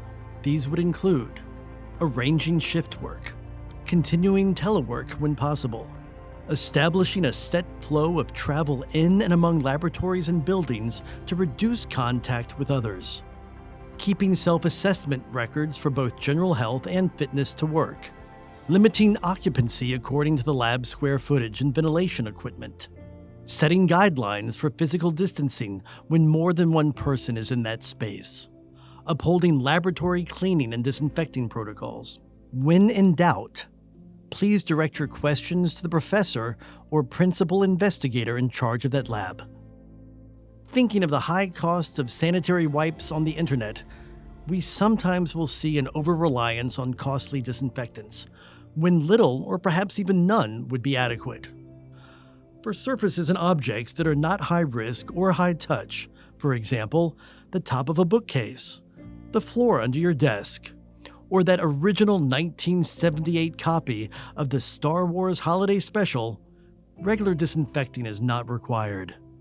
Likewise, carpets and drapes clean up nicely with soap and water, or perhaps with a detergent made specifically for that purpose.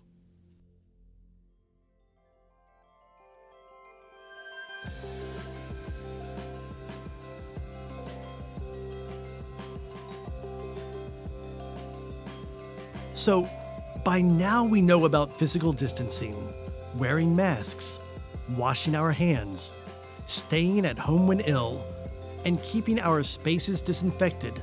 But what do we do when we need help? When others need help? Or when people cause us to feel unsafe? Despite the concept of healthy together and flying in the face of all the signage in our buildings, not to mention common sense, you will encounter the occasional person who doesn't value your health. There is also the case where you might need something as part of your own self-care, perhaps some alone time in a shared space, and for that, you might need courage to ask for it. But before your temper gets riled up at the person who forgets their masks, remember that there are some people who just don't know that their mask is in their back pocket, or that your need for an open window is for fresh air for everybody. The key component is acting on your values when asking for help or intervening in a situation. It's not about being fearless, but rather managing your fear and doing what you can. When our gut tells us that it's right to lean into a hard situation, and we do, we are being healthy and courageous.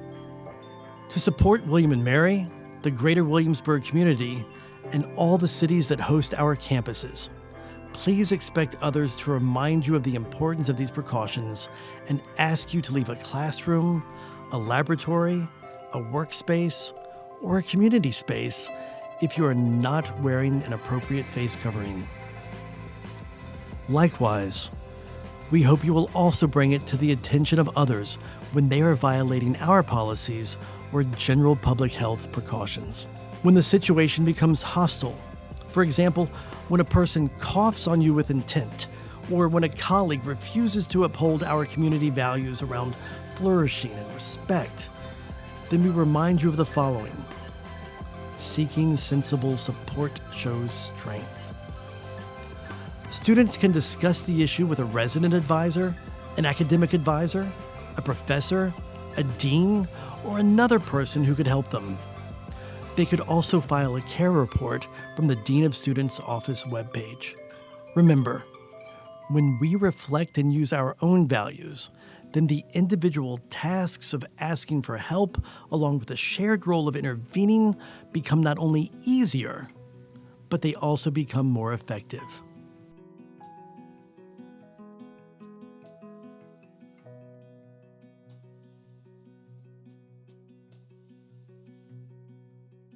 Take 30 seconds to think about what you want your future to be.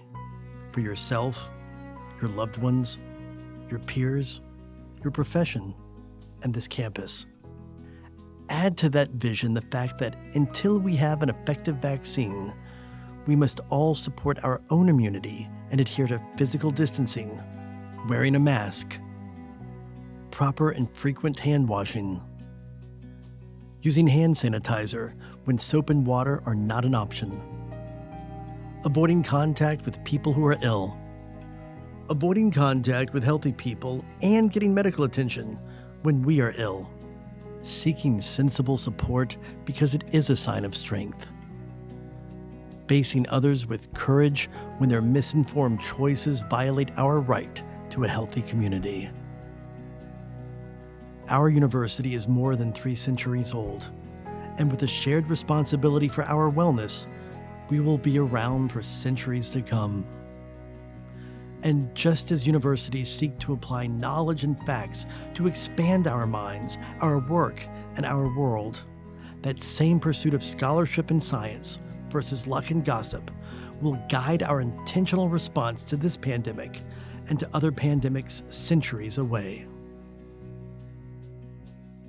For more information on COVID-19, the university's response, and additional steps that you can take to protect yourself and others, please go to www.wm.edu/pathforward. Likewise, you may pause your screen and use the QR code on this page along with your smartphone or tablet to access this information.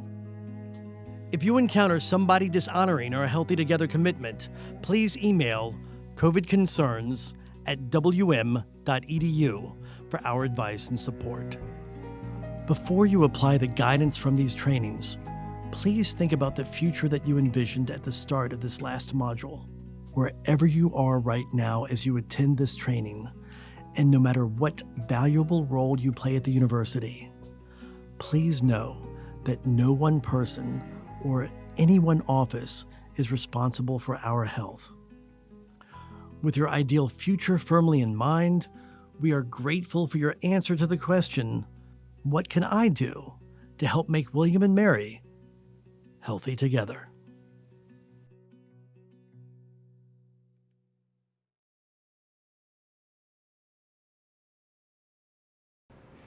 Something that sticks out to me about the presentation we just watched and the Healthy Together commitment is the core value of flourishing. Flourishing allows us to create conditions that ensure William and Mary will thrive for all time coming. And we empower those who live, learn, and work here to make choices toward a healthy and fulfilling life. This value takes on even more meaning as we consider what it means for William and Mary and its people to flourish during a pandemic. May we each commit to doing our part to mitigate risk, to actively demonstrate our care for the physical and emotional well-being of others, and to complete a successful year together. This commitment to wellness is not new to fall 2020. This commitment runs deep in the culture at William & Mary. The 4 departments of health and wellness, campus recreation, the counseling center, health promotion, and the student health center are at the forefront of these efforts. With us today to discuss our commitment to wellness are Linda Knight, the Executive Director of Health and Wellness, and Eric Garrison from Health Promotion. Welcome. Welcome, everyone. We're excited to have you to be part of our program here today. We're excited for the families and the parents to join us during this presentation. My name is Linda Knight. I am the Executive Director of Health and Wellness and the Director of Campus Recreation, and I'm here with my partner, Eric Garrison. Hi, I'm Eric Garrison. I'm one of the Assistant Directors of Health Promotion here at the university. We're going to talk to you today a little bit about health and wellness and kind of what we're going to do for your students on a wellness level. A few years ago, Ginger Ambler, who is our Vice President of Student Affairs, put together a health and wellness thematic area because we knew our students were not necessarily flourishing because they couldn't reach we were working with their physical health or their mental health or their health with the doctors, but we weren't looking at it as an integrated approach. And so what we have done is we've created one department, and it's called the Health and Wellness Thematic Area. And that incorporates the Counseling Center, the Health Center, the Health Promotion, and Campus Recreation. Most of what we will talk about today will be kind of the Health Promotion and the Campus Rec in the bigger picture because there's another session on the Health Center and the Counseling Center, so we're going to focus a lot on the overall arching wellness versus the specific departments of each one. So we have an integrity statement, and it's really important to us, and we are committed to optimizing the well-being of our community. And that's mostly students, but that also includes our faculty and staff. We promote flourishing and resilience. We serve with compassion, dependability, excellence, and fairness. And one of the most important things we pay attention to is we always want to lead with, how can I help? You know, oftentimes you ask a question and you get no. Well, our philosophy is, how can we help you? We may not always be able to solve the problem. We may not always be able to get you where you need to be, but we will try. We'll always start with that, how may I help? So we have 8 dimensions of wellness, and that's the really important part. And we know that if we don't focus on all 8 dimensions, our students will not flourish. They just won't do it. And we know that it's important that each dimension is attended to. Eric, do you have anything you want to add to any of this yet? Yeah, I think what you were saying, Linda, is absolutely correct. And most of our students think only about their physical health or maybe their emotional health. They forget that all these other aspects, they work together. They don't work individually in siloed ways, but they've all, like you said, they've all got to come together and work for that student to feel like they're flourishing or the faculty and staff to feel like they're flourishing. And we'll talk about facilities in a little bit, but one of the things that we're so proud of is we have built a center that has the health center and the counseling center and health promotion and wellness programs from Campus Recreation and Authentic Excellence all in the same building.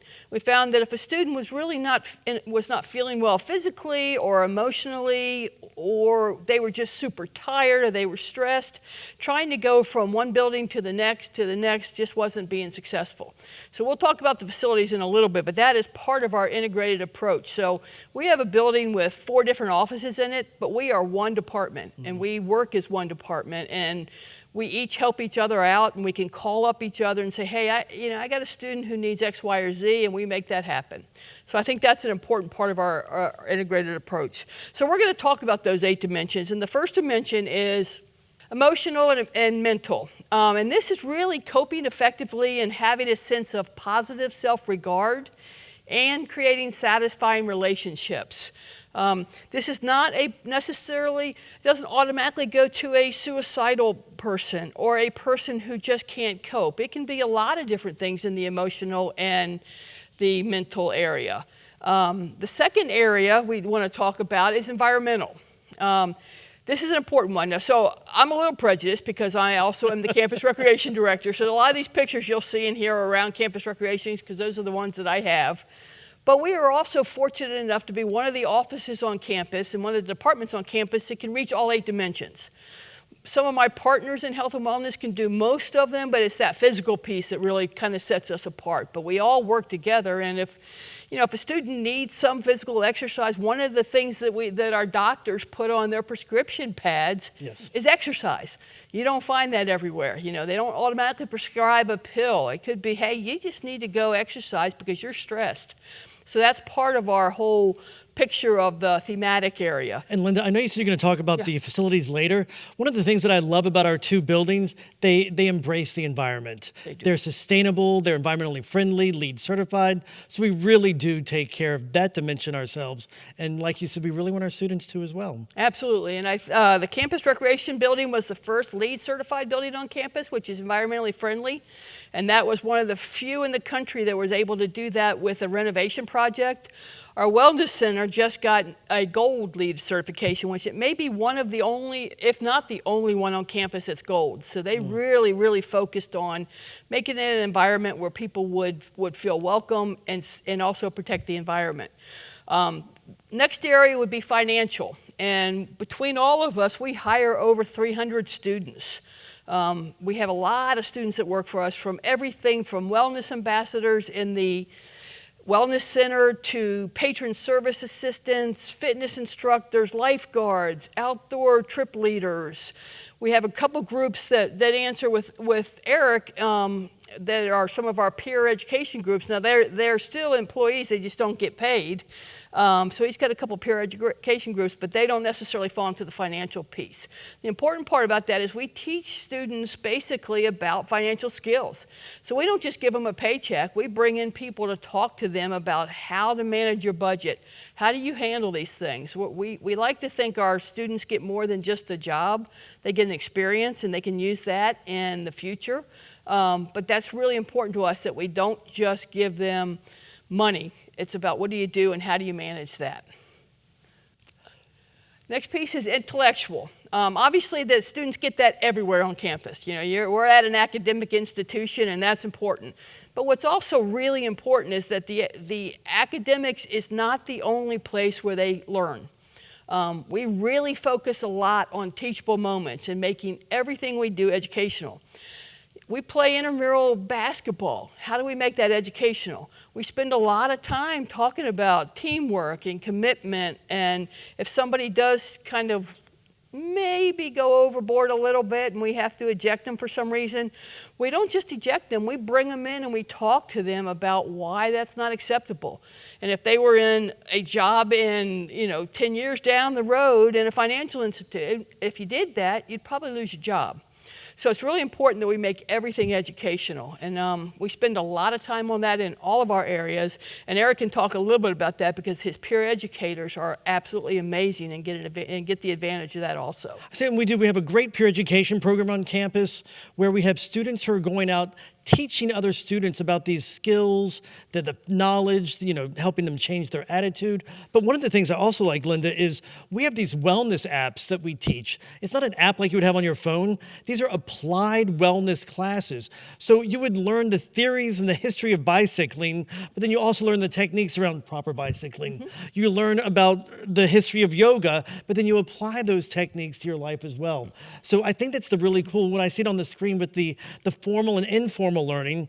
The class I teach in peer leadership is a formal 3-credit class, but we have all these wonderful informal opportunities as well. We absolutely do, and we work really hard to make sure they get it in both areas. Like Eric mentioned the wellness apps, we actually have a wellness minor now, and it's part of our public health program, but most of the people that teach the classes are part of our instructor programs. So occupational, and this is personal satisfaction and enrichment from one's work. So we go back to, we do not want it to be a job. We tell people all the time, and again, I focus a lot on campus rec. We tell them all the time, once you're part of the campus recreation family, you're always part of the campus recreation family. And if you come back 20 years down the road and you want to use the rec center and you worked for us, you can do that. You're part of our family. So it's not just about sitting at the front desk. It's not just about making sure somebody's got their mask on. It's not about those things. It's really about growth. And that's a really, really important piece to us. We have people all the time say, well, I just work in the rec center. No, you don't. You're critical to what we do. You may be the most important person that a student or a faculty staff sees when they walk in that facility, because you're the first one they see, and they may be having a horrible day and you make a difference with them. So you can make or break somebody's whole day with that. And we sell that with them. That's a really, really important part of what we do. We bring the Career Center in and do presentations for our student employees because we think that it's really important. When we had them come in a few years ago and we talked about the skills they get working for somebody either anywhere in health and wellness. And when the person from the Career Center came in, every single skill they wrote down was what they said new employers were looking for. So it was just amazing. I say one of the things that I love about our employees is they're student workers, and we know that student comes first. Right. For a lot of our students on this campus who don't have a student job, we recognize that and we let them know that being a student is their occupation. So all of the things that Linda's been talking about, all these 8 dimensions, they apply to a student when that's their job. Likewise, they apply to our students when they're student workers in campus, living or with you over in Campus Rec. Right. Physical. So one of the things I will say, because I usually say this at the beginning, is nobody is worried about their student coming here and getting a good education. We know that. We know William & Mary is one of the best educational institutions in the country, so nobody worries about that. One of the things I'm the most proud of, and the reason I stayed here over 20 years, is because the experience our students get outside the classroom is amazing. And that happens a lot of times in private institutions. You don't necessarily see the focus on student flourishing and student well-being that you see at William & Mary at a lot of public institutions. And we're just one piece of that. I mean, there's a whole student affairs world that kind of supports your students. But we hope we're a big piece of that from the health and wellness perspective. So the next one's physical. Recognizing the need for fueling, hydrating, sleeping, and training. So this isn't just about getting on an elliptical and working out, or running on a treadmill, or going out and playing intramural basketball. This all revolves around fueling, hydrating, sleeping, and training. And training is the piece that we're talking about with physical. Eric is one of our absolutely experts on sleep. So we have him come over a couple times a year and do presentations on what's so important about sleep. Why does it matter I get this certain number of hours? Why does it matter if I get up at a certain time and go to bed at a certain time, or I eat something before I go to bed, or I don't? I'll never forget, it was probably maybe 10 years ago now. He came and gave a presentation, and I take vitamin D, not a big deal, but I take it. I was taking it at night every night I'd take it, and he's like, when do you take that? I say at night. He says, no wonder you can't sleep. Take it in the morning, please. But that was something that never crossed my mind, and it's just something that's so important that he can teach to us. You know what I was thinking too about the word training instead of exercise? I worked here years ago as a student, and I remember once I was on one of the, there weren't ellipticals back then, but on one piece of machinery, and a student came up to me and said, why is it that you teach, but you also, are doing this? I said, well, I'm in training. They said, training for what? And I pointed to the window in your building, and I said, for everything out there. So it's that training that we're doing to help us for the argument we have in class about our project, or the discussion on this, or going for that job. It's helping us train and fuel and, like you said, hydrate and all those other things to get us ready for all the other parts of our lives that we have to do. Absolutely, and we know there's studies out there that if you are healthier and you're getting the right amount of sleep and you're exercising, you're most likely going to have a higher GPA. Yeah. So the studies show if you work out in the rec center 2 to 3 times a week, you're more likely to have a higher GPA than those students that don't. And it's not anything magical we're doing, it's what your body's doing when you do that. So I'd love to say, yeah, I'm great and that's why it's happening, but that's not the truth. It is probably because your body is reacting to that, and you do better, you stay more awake in classes, you can study better because your mind is a little bit fresher. And that also goes along with the whole sleep piece of it. That is critical to this piece also. It's what that reminds me of too? In this whole pandemic thing right now, until we have a vaccine, our immunity is all we can rely on. Absolutely. So our physical health has just got to be, optimal, not maximal, but optimal. Mm-hmm. And like you've said, we get that through, what we eat, how we, train, how we sleep, how we hydrate. When we do all those things, things, that's how we can help fight the pandemic. Absolutely. And the good news is this all falls under one umbrella. So everything we're telling you now, if your student has a question, they can come to any of us, and we may not be able to answer the specific question of exactly how do I do this in the counseling center, but we know who to get them to. So that's the nice thing. We work so closely together that no matter what area of health and wellness somebody has a question about, we can all be a resource for them. Linda, it reminds me of those old-fashioned operators who were doing those little connections back, and then we're all sort of those old operators who are making those connections. So I love that you mentioned that. Right, thanks. Social. Now here's the one we know this year is going to be critical. It's going to be hard to be social and stay 6 feet away from everybody in the world and wear a mask. We know that. We are working very hard in all of our areas of health and wellness to make sure we provide opportunities for students to be able to be social and still be safe. That's one of the things I think we spend hours upon hours upon hours talking about. How can we create a social environment for students in a healthy way? And that's why all of our facilities are going to be open, all of our programs are going to go on, they're going to all be modified, and we'll talk about that at the end. You know, Eric is going to continue to offer so many of his programs that he does for our students that are just amazing. So we're going to continue to do all of those things, but we know this is going to be an issue, but we also know it is so important for us to create that environment, because they're not going to necessarily be able to get it in their classroom. They're not going to be able to necessarily get it in the dining halls.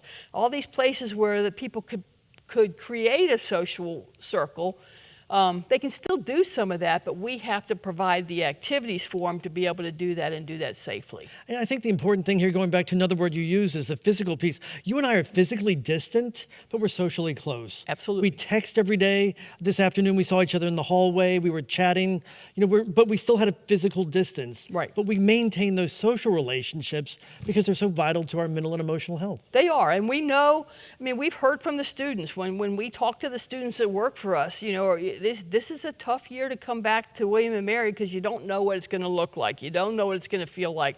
It's not going to, you're new students, so you don't know what last fall was like.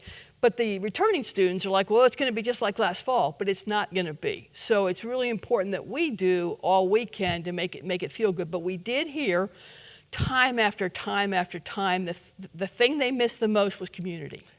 They still took classes, they did them online, they still took tests, they still learned, but they missed the community, they missed their William & Mary tribe. And it's important for us that we continue that and create spaces on campus where students can gather safely, whether it's an area where we put extra chairs or an area where we light up the area so people can sit outside at night and just talk to each other from a safe distance with a mask on, but can still do that. And I think that's so important. And you made some great changes to the campus with those Adirondack chairs and everything. Yes. I've seen more Adirondack chairs on campus than I have in the state of New York. More are coming. It is beautiful, absolutely beautiful. So the next one is spiritual. And please understand, this does not mean religion. So, it's more of a higher power, whatever that feels like to you. It can be anything. But it is important that we want to have a sense of purpose and meaning and connection to the universe in a non-material way. So it can be anything you want. It really does not have to be the religion by any stretch of the imagination. And I love this cartoon that's going on with the dog. It's just my favorite thing. I'm the lady on the other side. I couldn't get my leg up there if I tried. And the dog's like, yeah, this isn't hard. What's the problem? So I love that cartoon. I'll never take that out because it's one of my favorites. But you can't teach an old dog new tricks, apparently. That's right. It's like, hey, what's the problem, lady? I can do this. Watch. One of the things that I love about this, and you did mention that it doesn't have to be religious. We have religious people on campus who are not spiritual people who are not religious, but we have a wonderful relationship with our ministers, our rabbis, our moms, all these wonderful people on campus who do work with us around health and wellness. Absolutely. So no matter how you interpret this dimension of wellness, we can plug you in like that old-fashioned operator with someone, to connect you with. Absolutely. Whether it's yoga or journaling, all these things. Right, and one of our major programs is our yoga program and our meditation program and our Tai Chi programs. We have some of the best yoga instructors anywhere in the country because we have a lot of students that teach, most of our instructors are students that teach in our fitness and wellness classes. And the neat thing is that they get trained by a woman who started a school And she doesn't charge our instructors to get trained. So they get this great 200Y, if you know yoga, that makes sense, this 200Y program for free, and then they come and teach for us. And you just don't find that in many schools. So we're really lucky from that avenue. So we also have the Authentic Excellence. And this kind of was started by Eric and my boss, Dr. Kelly Crace. He's the Associate Vice President for Student Affairs, and he oversees the Health and Wellness thematic area. Students love this stuff. This kind of revolves around fear-based excellence versus authentic excellence. So we know students will excel when they're afraid not to, but we also know that that's not sustainable. It won't last. What we hope is that the students, while they're here, they learn that they want to take this class just because they want to learn about it. They love it. They want to learn more about it. And they're not taking it because they're afraid if they tell you they took XY class that you're going to get mad at them. So it's really important. And Kelly, I think you'll hear him do a presentation on authentic excellence also, so I won't go into too much detail. But there's times for parents that can look at this and take part in this program, and students, it's a free program, and if I would tell you, if there's many things I would say for your student to get involved in, make sure they at least touch the surface of this, because it'll make their time here at William & Mary so much better. It'll make it a lot easier on them, and we're going to it's going to be an interesting fall. We all know that. We never try to get rid of stress. We try to teach students how to manage stress, and I think that is such an important part.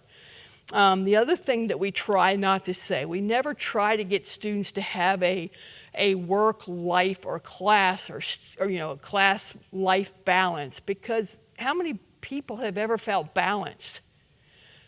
Probably not many of you. And if you did, teach me how, because I don't. And then all of a sudden we set ourselves up for failure because we're trying to do something we can't succeed at. We try to use the word harmony.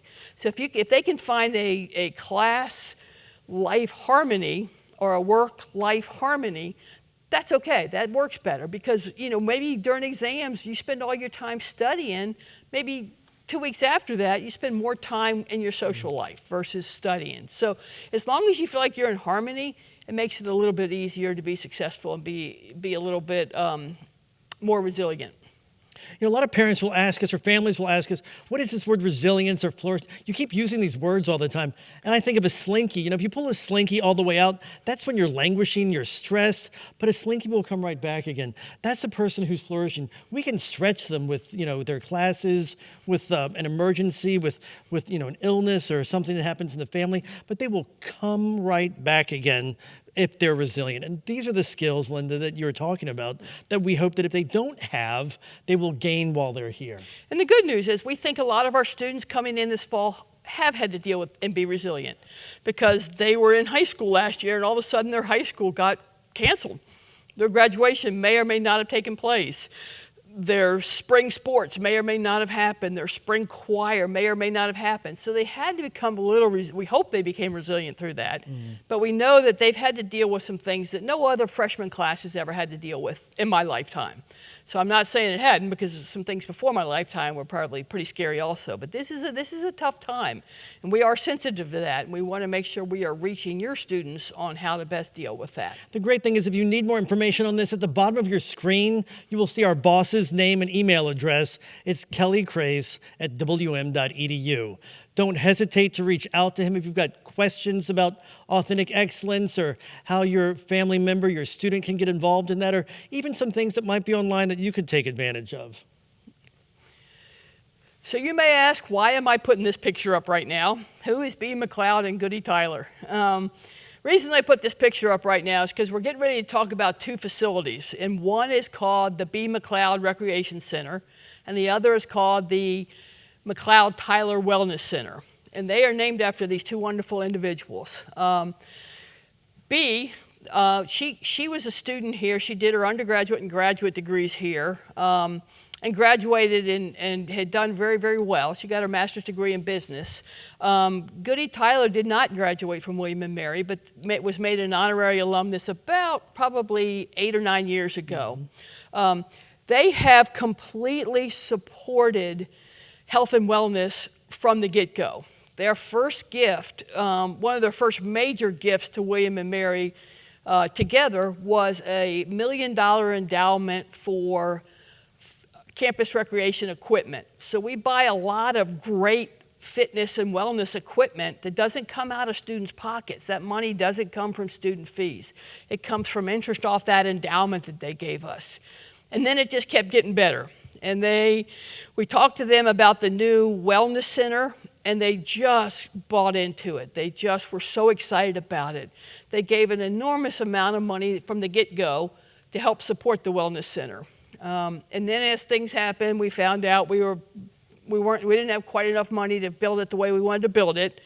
Had a great conversation with them, and they came back and gave the additional money so that we could add everything we wanted in the wellness center. And it is a gorgeous building, so I hope when you're on campus you get a chance to walk through there because it is just beautiful. So that's how we got the McLeod-Tyler Wellness Center, and that just opened up, I think it's 2 years ago now. And again, it was just their passion. Well, actually, then we had another gift. So I actually became personal friends with them, which is wonderful. And we were talking one day, and when we opened the Wellness Center, we tried to offer free fitness and wellness classes for a year to see how it would go, if it would make a difference. We went from selling, and I'm trying to remember the exact numbers because it's been a while now, 200 and some passes to over 2,000 students getting the membership when it became free. At that point, we knew money was a barrier. It didn't have to be that somebody couldn't afford to pay for the pass. What it meant was they were choosing not to. So it was a barrier. And I can't tell you the number of students that have come up and said, wow, that was the class is being free. I never would have done it. I never could get my roommate to come with me. Now they want to come with me because they're free. And the numbers have just gone through the roof. Well, I was talking to them about it one day because I wasn't really sure how we were going to navigate it the next year. And lo and behold, at one lunch we were sitting at, they said, yeah, how are those classes going? And I said, well, it's great. I'm just not sure what we're going to do. Well, we think it should continue. Yeah, I do too, but I'm not really sure what we're going to do about that. No, Linda, we think it should continue.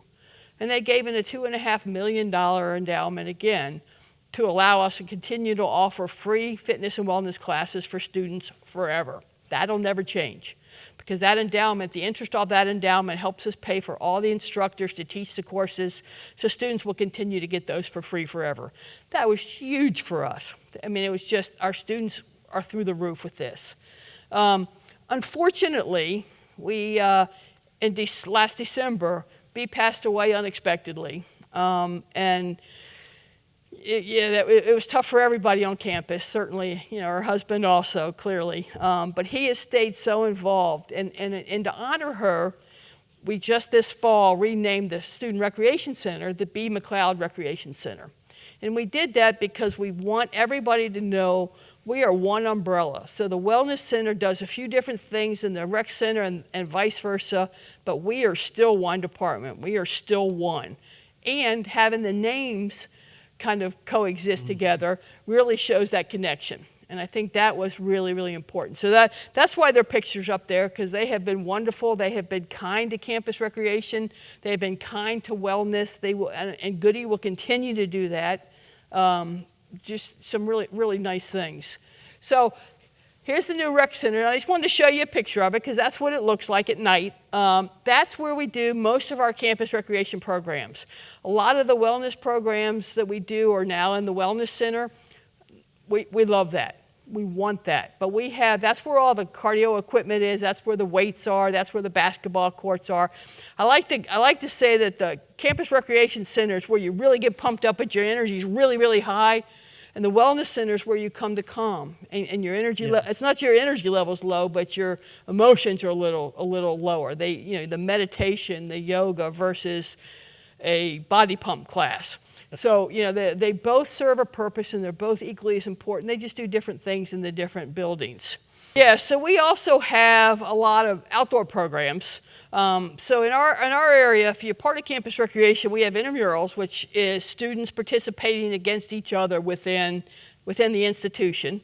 We have our sport club program, which we have 45 sport clubs, which I believe is still the largest of any school in Virginia. And those individuals compete against, and those clubs compete against other schools. So we might go to James Madison and participate in rugby. We have equestrian, we have synchronized swimming, we have ice hockey, you name it, we pretty much have it. And so those are people that are, they're kind of like a quasi-varsity program, but they don't have coaches and they don't get the funding, but it's the same concept of they go to other schools and play. We have a wonderful Tribe Adventure program, which is our outdoor program. When you talk about environmental as one of our components of one of the dimensions, every program we do is leave no trace. So whenever we do anything, we leave the space better than when we found it. So that's really important to us. But we take trips, again, the fall is going to be a little different, but normally we take trips 2 or 3 every weekend to different places in Virginia. It might be hiking, it might be boating, it might be rock climbing, it could be skiing. It just depends upon what we're doing that weekend. So that's another area of our program. The fitness and wellness, that all falls under campus recreation. So that's a big portion of our program. So we've got aquatics, so we have a pool in the facility. So we also have some trails that we can use. We have fields. Those are all part of campus recreation. There's another facility on campus called Adair that we use in the evenings for overflow for sport clubs. So we have a lot of facilities for students to use that want to practice, want to have free play.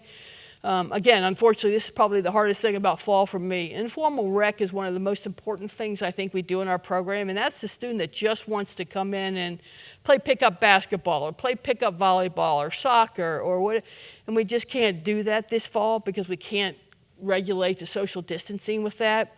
But we are still creating avenues for people that want to do that. It's just going to have to look a little different. But informal rec is such an important part. People's lives are scheduled 24 hours a day. If we can give them an hour just to kind of go do what they want to do, that's really important to us. So that's basically the different components of campus recreation. And I like to think of this building as the first wellness center. Yes. It was here before the one you're about to talk about now, but I always say that we've got 2 wellness centers on campus. We absolutely do. And the next one is the McLeod-Tyler Wellness Center. That's a picture of the front of it. It's an absolutely gorgeous building, and it looks that beautiful inside too. I promise you. That's funny because that was a rendering, and it actually is pretty close to the facility. And that's the back of the facility.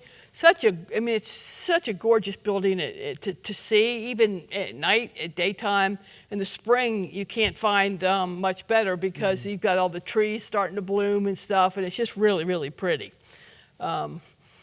So, what's new for the fall? I'm going to get Eric to kind of move this one a little bit. Yeah, there's some new stuff, going on, and a lot of this stuff actually has to do with your building. Yeah. So for us, what we're going to do for campus recreation, because we know that's a concern. How can you exercise and be safe? That's what we've been working on hours upon hours every day for the last few months.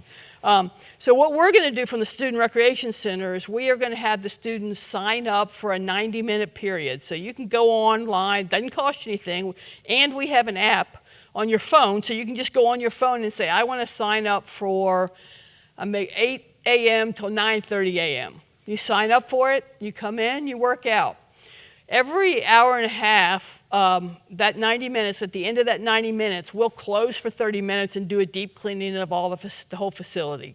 Then we'll open back up for another 90 minutes, and then we close for a half hour and do a deep cleaning of the facility. So we are going to do that every day, 7 days a week.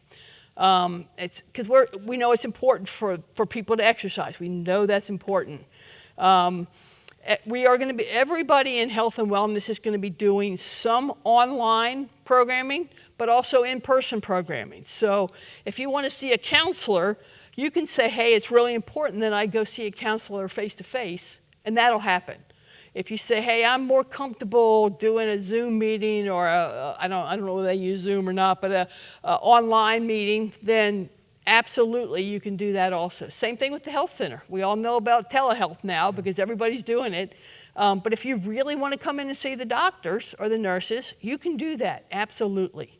Same thing with our program. If you want to take a fitness class in person, you can do that.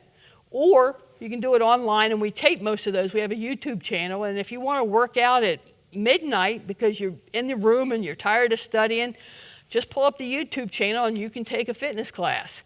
That's the nice thing. I think that's an area we won't lose. Even when COVID goes away, we will continue with some of the online programming because we're hearing from our students that is so important to them that they could do it when they want to do it. And that's a key piece for us.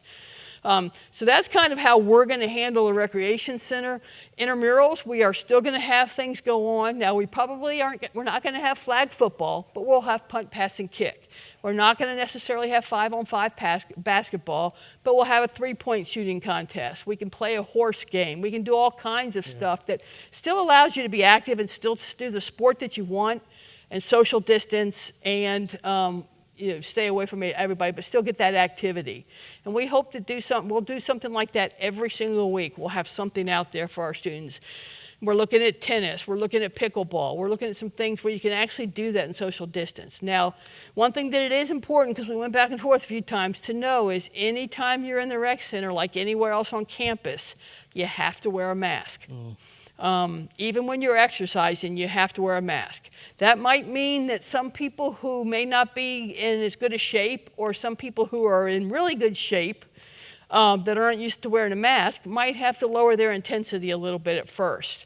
We found some studies that show really the oxygen level does not go down when you wear a mask. It feels like it does, and it feels like you're having a harder time, and it's probably true because you probably are having a harder time breathing, but the oxygen level doesn't go down. So from a safety standpoint, we're okay there. We're just going to have to encourage our people not to necessarily go 150% when they first start working out with a mask, because it's just not going to be achievable. And we don't want you passing out. So that's important for us. But the mask, we felt like in order to keep everybody safe, we've got every single piece of the equipment in the building is at least 10 feet apart. So we've got, not only are you 10 feet apart, but you're wearing a mask. We've got all kinds of wipes for students to wipe down the machine before they use it and when they get off the machine.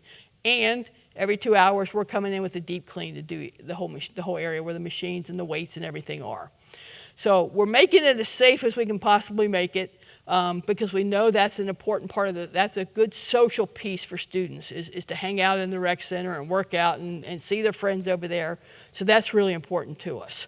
So for the McLeod-Tyler Wellness Center, you'll still be able to come in and do the same things we've always done. Again, there'll be less people in the in-person classes, but they're also going to be doing deep cleaning after every single activity. We are going to continue to offer massage therapy, again, in a safe way. The massage therapist will have a mask and have everything on, and after that person leaves the room, we completely sanitize the room. We've bought the equipment that allows us to come in and fog all areas as soon as they're used. So after a massage, it'll completely be fogged. Everything will be sanitized within 1 to 3 minutes is the chemical that we're using, which is also a green product, so it's environmentally friendly, because that goes back to one of our dimensions. So that's kind of what we're doing a little bit differently. Eric, do you have anything you want to add? I love too, something that's new, and we started this right when the pandemic was coming out, is the virtual wellness center. Absolutely. But with a colleague from Linda's building and a colleague from my building, so Campus Recreation and the McLeod-Tyler Wellness Center, they created this virtual wellness space where there are classes that you could take 24 hours a day because they're pre-recorded. Or there could be live ones with our art therapist on Wednesdays. And it's just fascinating to see how we actually set some of the standards that other universities around the nation are following now. Absolutely. We had that up within 48 hours, which was really interesting. We got calls from, we're all part of national organizations, and I happen to be part of one that deals around recreation. I had colleagues say, hey, can we take your website? Can we have your web address and we'll just offer that because we're a small school and we don't have the ability to do that? And I said, absolutely, please. If we're helping your students stay healthy, we're doing our jobs. A couple schools, I think it was Harvard and one other, said, can we please, can we use your stuff? Absolutely. So they modeled theirs right after ours. So that was exciting, and that virtual wellness center will not go away.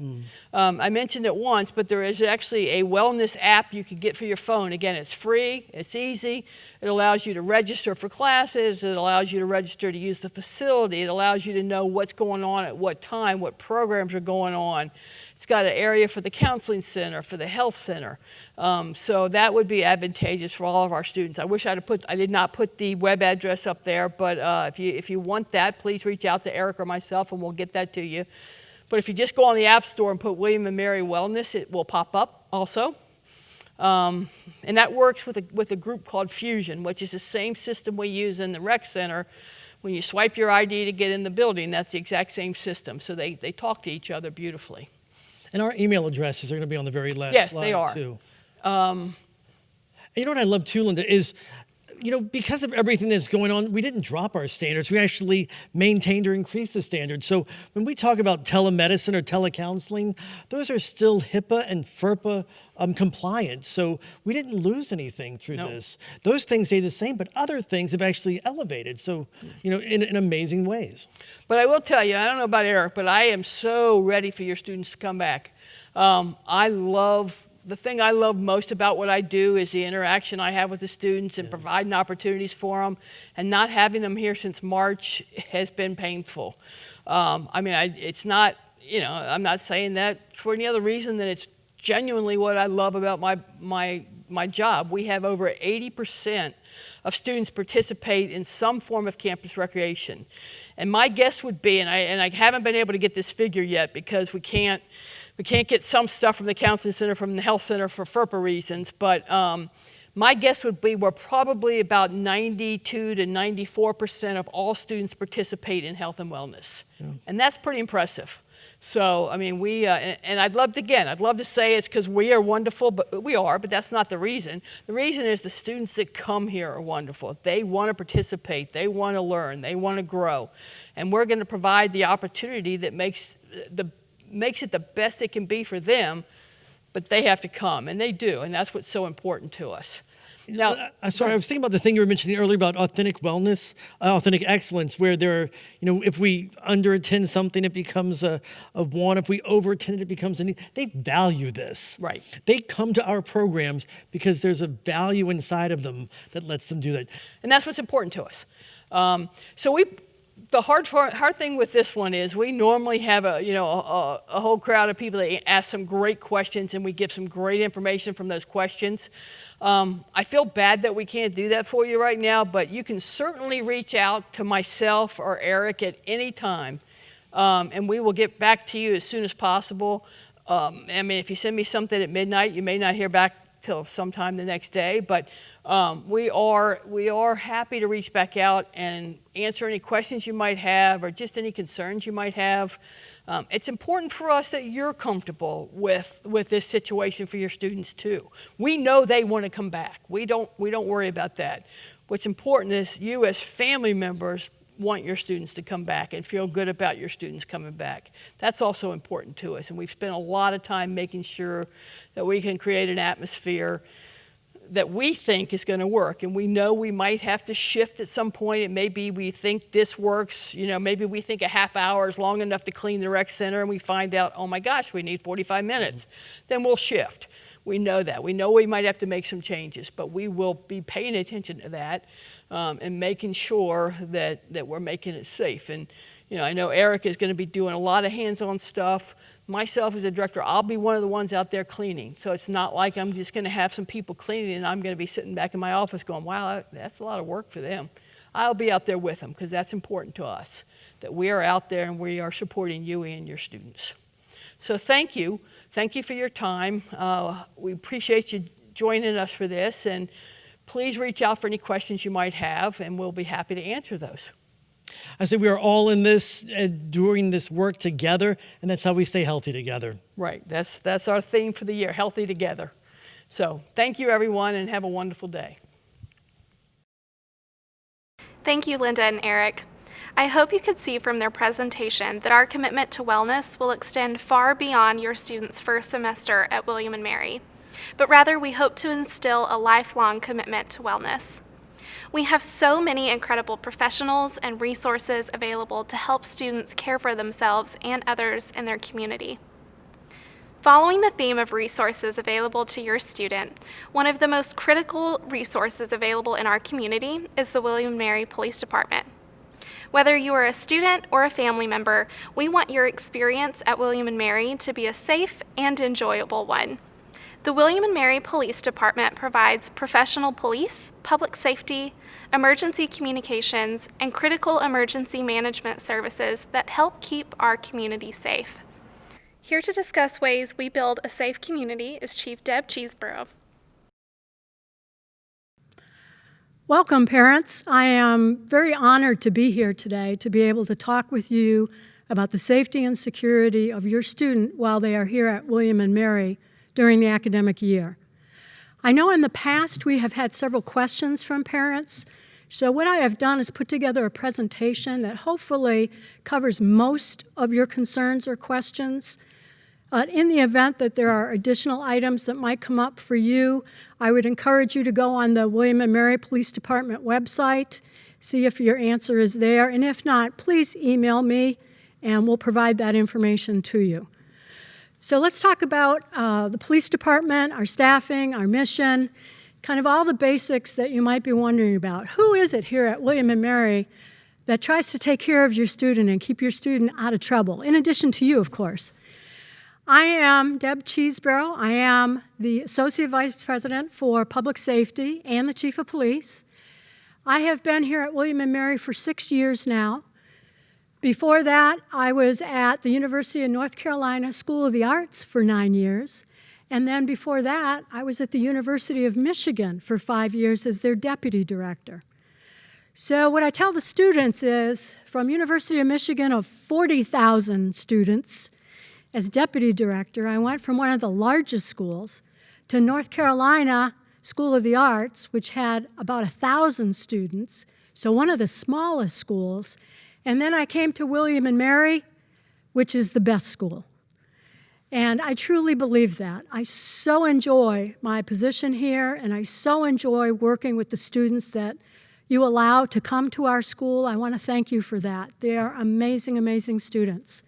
So the rest of my biography is sort of up there in case you're interested educationally. I do have all the way from my associates through my PhD. And I think I have the variety of education as well as specialized experience and training that really serves well for a campus community. And as I continue to talk about all the things we do to help your students and the things that we believe in as a police department that drive our decisions, I hope you will see some of that education and experience at work. That is the card that your students will be seeing if they call for the cavalry. And the first question I always get from your students is whether or not we are the real police. And I always chuckle at that. Real police being, can we make arrests? Do we do investigations? Are we sworn? Do we carry weapons? And the answer is yes to all of those things. We have the same training and we have the same experience, the same equipment as you see at the City of Williamsburg, the Virginia State Police, any of the other police departments in the area or throughout the Commonwealth. So in fact, we are the real police. How we have our department staffed. We have 22 full-time police officers. We have a couple of part-time police officers and we have some auxiliary. So what that means for us is that we can staff 24/7. The police department is always open. There is never a time your student cannot get an answer to a question or get a service provided to them by coming through us. We have 5 dispatch personnel, so we have 24/7 emergency response communications available to them. They can dial 911. They can dial our main number, and they will always be talking to a person real time. We do not close and have somebody else handle our call after hours. We always are there, and we always answer our calls ourselves.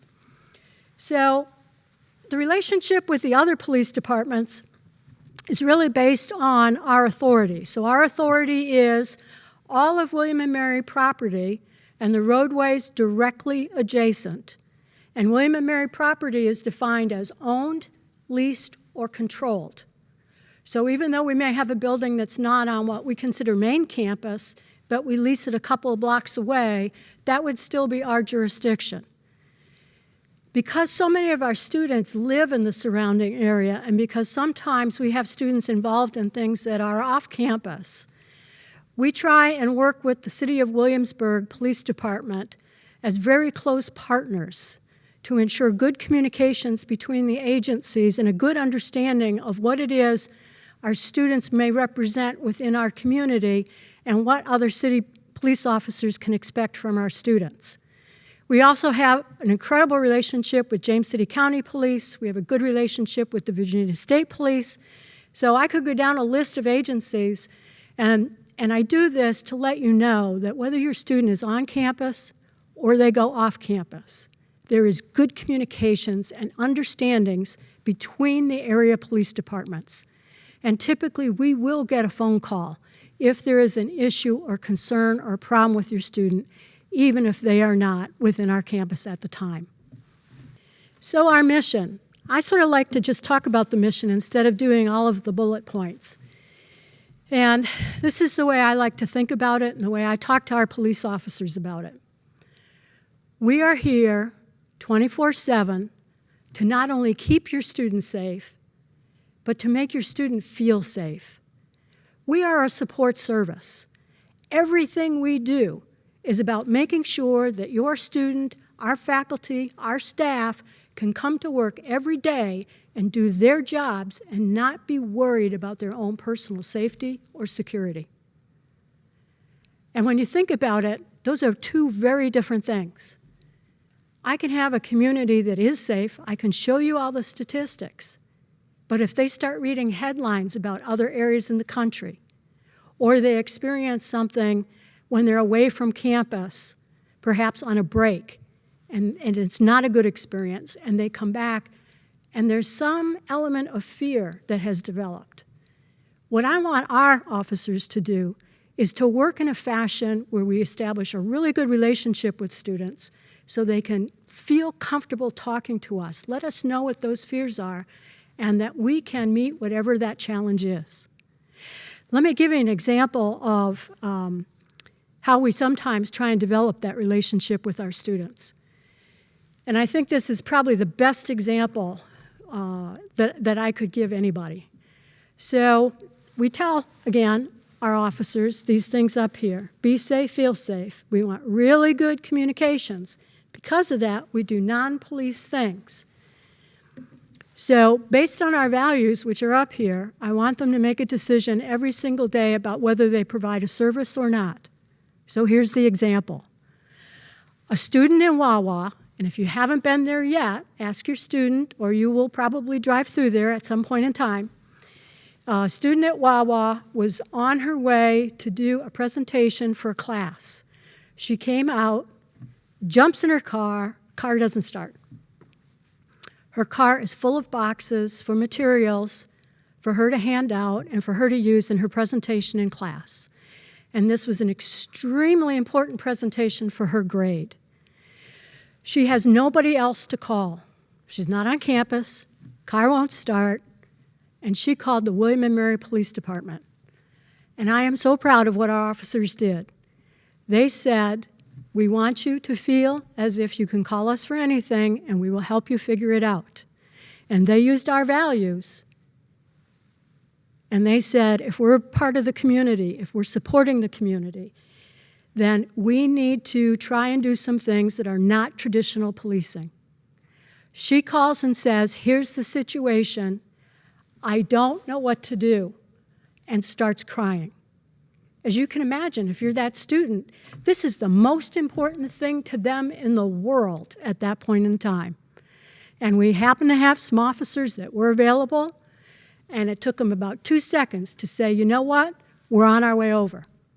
They went over there, they picked up the student, they picked up the materials, they got the student to the classroom, they lugged the materials up the stairs and made sure she was all right and all set before they left. Someday when that student is fearful, someday when that student hears information that somebody else is experiencing something that perhaps they need help with, that student is going to feel more comfortable calling the William and Mary Police Department. And that's what we're all about. establish relationships, increase communication, let people feel safe in the community. So the values that we really have set out here, we think cover an awful lot of the behaviors and decisions that the officers have to deal with every single day. So when you talk about integrity, to me, this is the fundamental nature of policing. And quite honestly, this past year, policing has not done that well when it comes to this value. Generally speaking, nationally speaking, we have not done a good job at all. All of you know that, you've seen it, we know it, we've seen it. But what I can tell you here at William & Mary is this: there is not one police officer that walks through my door who gets hired that doesn't go through a background investigation, doesn't go through vetting, doesn't go through proper training, doesn't go through proper discussion about values and how we apply them, and doesn't go through extensive conversation about integrity and how we present ourselves in the community. What's happened in some of the other locations is absolutely unconscionable. And I want you to know that is not the William & Mary way. For our police department, integrity is the number one. And as you follow down, you can see engaging in the community is one of our 4 basic tenets. And hopefully the example I gave you demonstrates that our officers make those decisions as those questions come in day to day based on the value. Is that something police would normally go do? No. But wait a minute, based on we're supposed to be engaged in the community and increase communication, is that something we should go do? Yes, because we have officers available and that student is in distress. So either we go or we make sure somebody else can. So the third one, when you look at, is professionalism. There's a time when people looked at campus policing and said, y'all no more than kind of glorified security people with no training, and you really don't have much impact on safety and security on a campus. That time is long gone, folks. We are a professional police department. We have all the same training, as I said, and in addition to that, we have specialized training that we do just because we are a campus. So our officers have to go through additional training on interpersonal communications with individuals in our age group, with individuals that are going to an institution of higher education. And we require additional training on things like active shooter response. So we do everything we have to make sure that our professional police officers can deliver every service in this specific environment. And that's what's critically important to us. And lastly, fair and impartial policing, which sort of brings us full circle back to my comments about things that have happened nationally. In our agency, I have published our use of force policy. I have published our mission, our values. I have published a right to intervene. So what that means is officers have an obligation, if they see something going on that is not fair, is not impartial, is not consistent with our rules, regulations, and values, that they have an obligation to report that, to stop it first and then report it to us. So I have tried to take a move to publish, to be transparent about many of the questions that have come forward this past summer, and I will continue to do so. We publish our statistics on traffic stops, we publish our statistics on arrests, and we do that broken down by ethnicity, race, and other factors. We want our community to know what we're doing, and we want to be able to have the data to show us and make sure that we are doing what we say is important. So hopefully you'll have a chance on our website to go back and look a little bit more at these values. But they are more than words on paper. They drive every single thing we do every single day, and that's the only way it works. So there's a couple things you can do to help us out. And I want to start by talking about things that we offer to the community. And the way that you can help us out is make sure, even though we do orientation for the students, but please visit again with your student and make sure they have done all the things they need to do to sign up for some of these emergency services that are available to them. So the first thing I'll start off with is the notification system. So we have a emergency notification system. And it is layered. There is duplicate effort. And the reason we do that is built-in redundancy in case one would fail for some reason, then the other mechanism would go through. For an example, if we have a tornado warning, we send a message to all the students through the RAVE system, RAVE Alert, so it would be called Tribe Alert, and the RAVE is the system that we use. What you will see is that it'll come through email, it'll come through cell phone, it'll come through cell text. You will hear a siren on campus. So again, redundancy, many ways to get the message to your students. And we do that, again, on purpose. And you have the ability to sign up for that system as well as a secondary number. So make sure your student has gone through the steps. And because they're on the website, and because you can go in and do this online, I'm just going to note to you the personal information view update going through our banner system.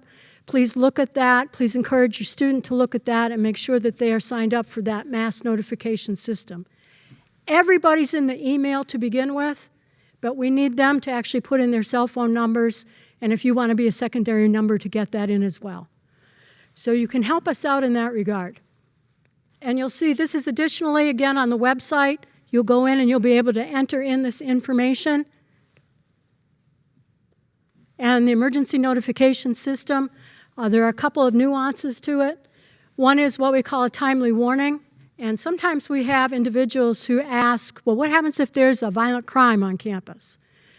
Well, when there's a violent crime on campus, and few and far between here at William & Mary, we are obligated through a national system called Clery to send out a timely warning. And we will use that cell phone number and that RAVE Alert system to do that. So we will send that information through that system. And the second you see there at the bottom is extraordinary circumstance. And that may just be something that happens close by. It doesn't require we send something out, but because we may have students going in that direction, we may just decide to err on the side of getting additional information out. We just call that extraordinary circumstance. So many people ask me whether or not we train students in active shooter response. And we do have a video training component that is posted on our website. Our students can go in through their banner access and get to that video. We tell them that. And they can watch that video, which goes through very, very detailed information about what to do if you're in a room or in a building or in an area and you think you hear an active shooter event starting. So they have that available to them. We also hand out cards that they can put in their wallets that again go back through the salient points of what to do. And we use the run, hide, fight model, which most universities do. So yes, they will get information about what to do in the event they hear an active shooter. All of our staff are trained in responding to active shooter situations. We have 3 people on our department that are active shooter trainers. So we take this very seriously and we update our training often. So another area I'd like to point out to you is one that we often get questions about because laws differ by state. So in Virginia, what might be important for parents to know about, and obviously for our students to know about, which we will inform them later on during their orientation, is what particular laws do we have to keep in mind. So in Virginia, if you are underage in possession of alcohol, right, that's going to be still a criminal offense here in Virginia, albeit a small one, but it would rate an interaction with an officer. We may not actually make an arrest or write a ticket, but what we might do is refer the individual, your individual student, to the Dean of Students' office, and they would take care of that infraction, and they'd do it as a university rule violation. But if it happens repetitively, then we probably will step in and make a different decision on that. So the other areas where they might encounter the police department is if they have controlled substances, if either they're in possession of them or if they are providing them.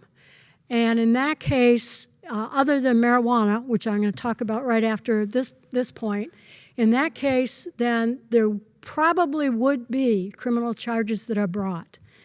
What I do want to tell you is there are times where we do interact with our students in this regard. There are times when our students might not make a good decision. And we do wind up having to either bring perhaps a misdemeanor charge of some sort. What we try and do is make sure they have all the information that they need and that we can facilitate and help them through the process as best as we can. We don't believe it has to be necessarily an adversarial process. So if we do get into that situation, please know that we are going to treat your student appropriately. We are still going to be professional with that student if we have to go through an enforcement action and try and help them get through it to the other end. Primarily what we try and tell them in that case is this is not the end of the world, right? It's one decision you made. It may result in a consequence, but let's walk through that process, see if there's a consequence, and please don't think that this is going to be something that just totally ends your world. So I want you to know that we are there to support, even in times of enforcement. And the one that I really want to make sure I clarify with you, because there's a lot of confusion about this one. It is different from state to state now. And Virginia just made a change. Many people think that in Virginia we went to allowing marijuana. That is not true. What we did do is decriminalization. So decriminalization means there's still an intervention. There's still contact with the police officer if we see them in possession of marijuana, but we write them a simple ticket. They pay a simple flat fine, which is $25 at this point in time, and then they proceed with life. So let me clarify that. We did not completely legalize marijuana. What we did do is take it out of the criminal realm and put it in the civil realm, which means upon contact, if we take enforcement action, it would be writing a simple ticket, which is a civil infraction, which is just like a traffic ticket, and they would pay a flat fine. So that is the change in Virginia. As we start to close here, I want to make sure that you know that the William & Mary Police Department wants to hear any complaint, any call for service, any concern your student or anybody else has. If you think there's somebody that's a threat on campus or is going through some crisis that they need some assistance, you can always filter that information through the police department. And you can always filter it in an anonymous way. If your student is afraid to come in and say, I'm so-and-so and I'm giving you this information about somebody else, they don't have to do it that way. We have anonymous number, we have an anonymous email address, and we actually have anonymous walk-in complaints. If a student walks into our office and says to the dispatcher, I want to give you information, but I don't want to have to identify myself, that dispatcher will take the information without asking for identification so that we can take the information and move from there. We find that that makes it helpful for the students because a lot of times they have some pressure, right, not to share information. They want to do it anyway, so this gives them a way to do it so we can look at the situation and see if somebody else might need some help. And lastly, this is my summary. We are here to help your students. We are not the gotcha police. We are the police that are here to facilitate William & Mary. We can make arrests if somebody comes in and makes a threat, and we will. We can respond to all those situations, and we will. But my pledge to you is that we are going to work in a fashion that best facilitates your student being able to get through their education.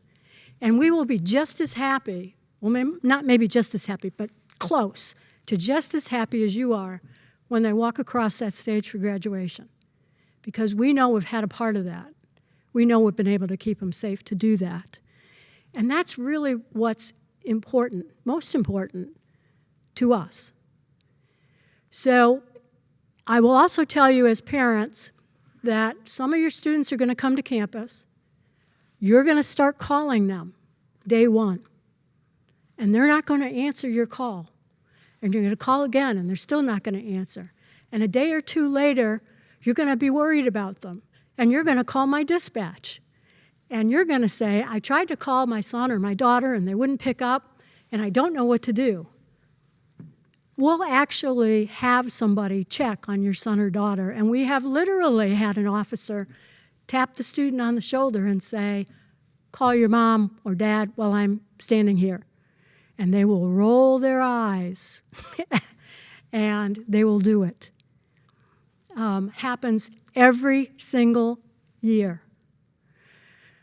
Just know that they're spending their first days getting used to being a college student. They're getting to know their friends, new friends. They're getting to know their campus.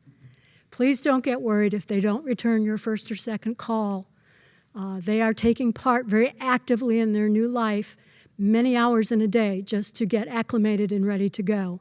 But if you do get worried about them, whether it's the first few days or any time, you can always call us. And if it's something we don't think is something we can check on right away, we'll find somebody who can. So what I pledge to you is that we will do everything humanly possible to keep your students safe. Thank you. Thank you, Chief Cheeseborough, for that presentation. And thank you, William and Mary Police, for working to keep our community safe every day.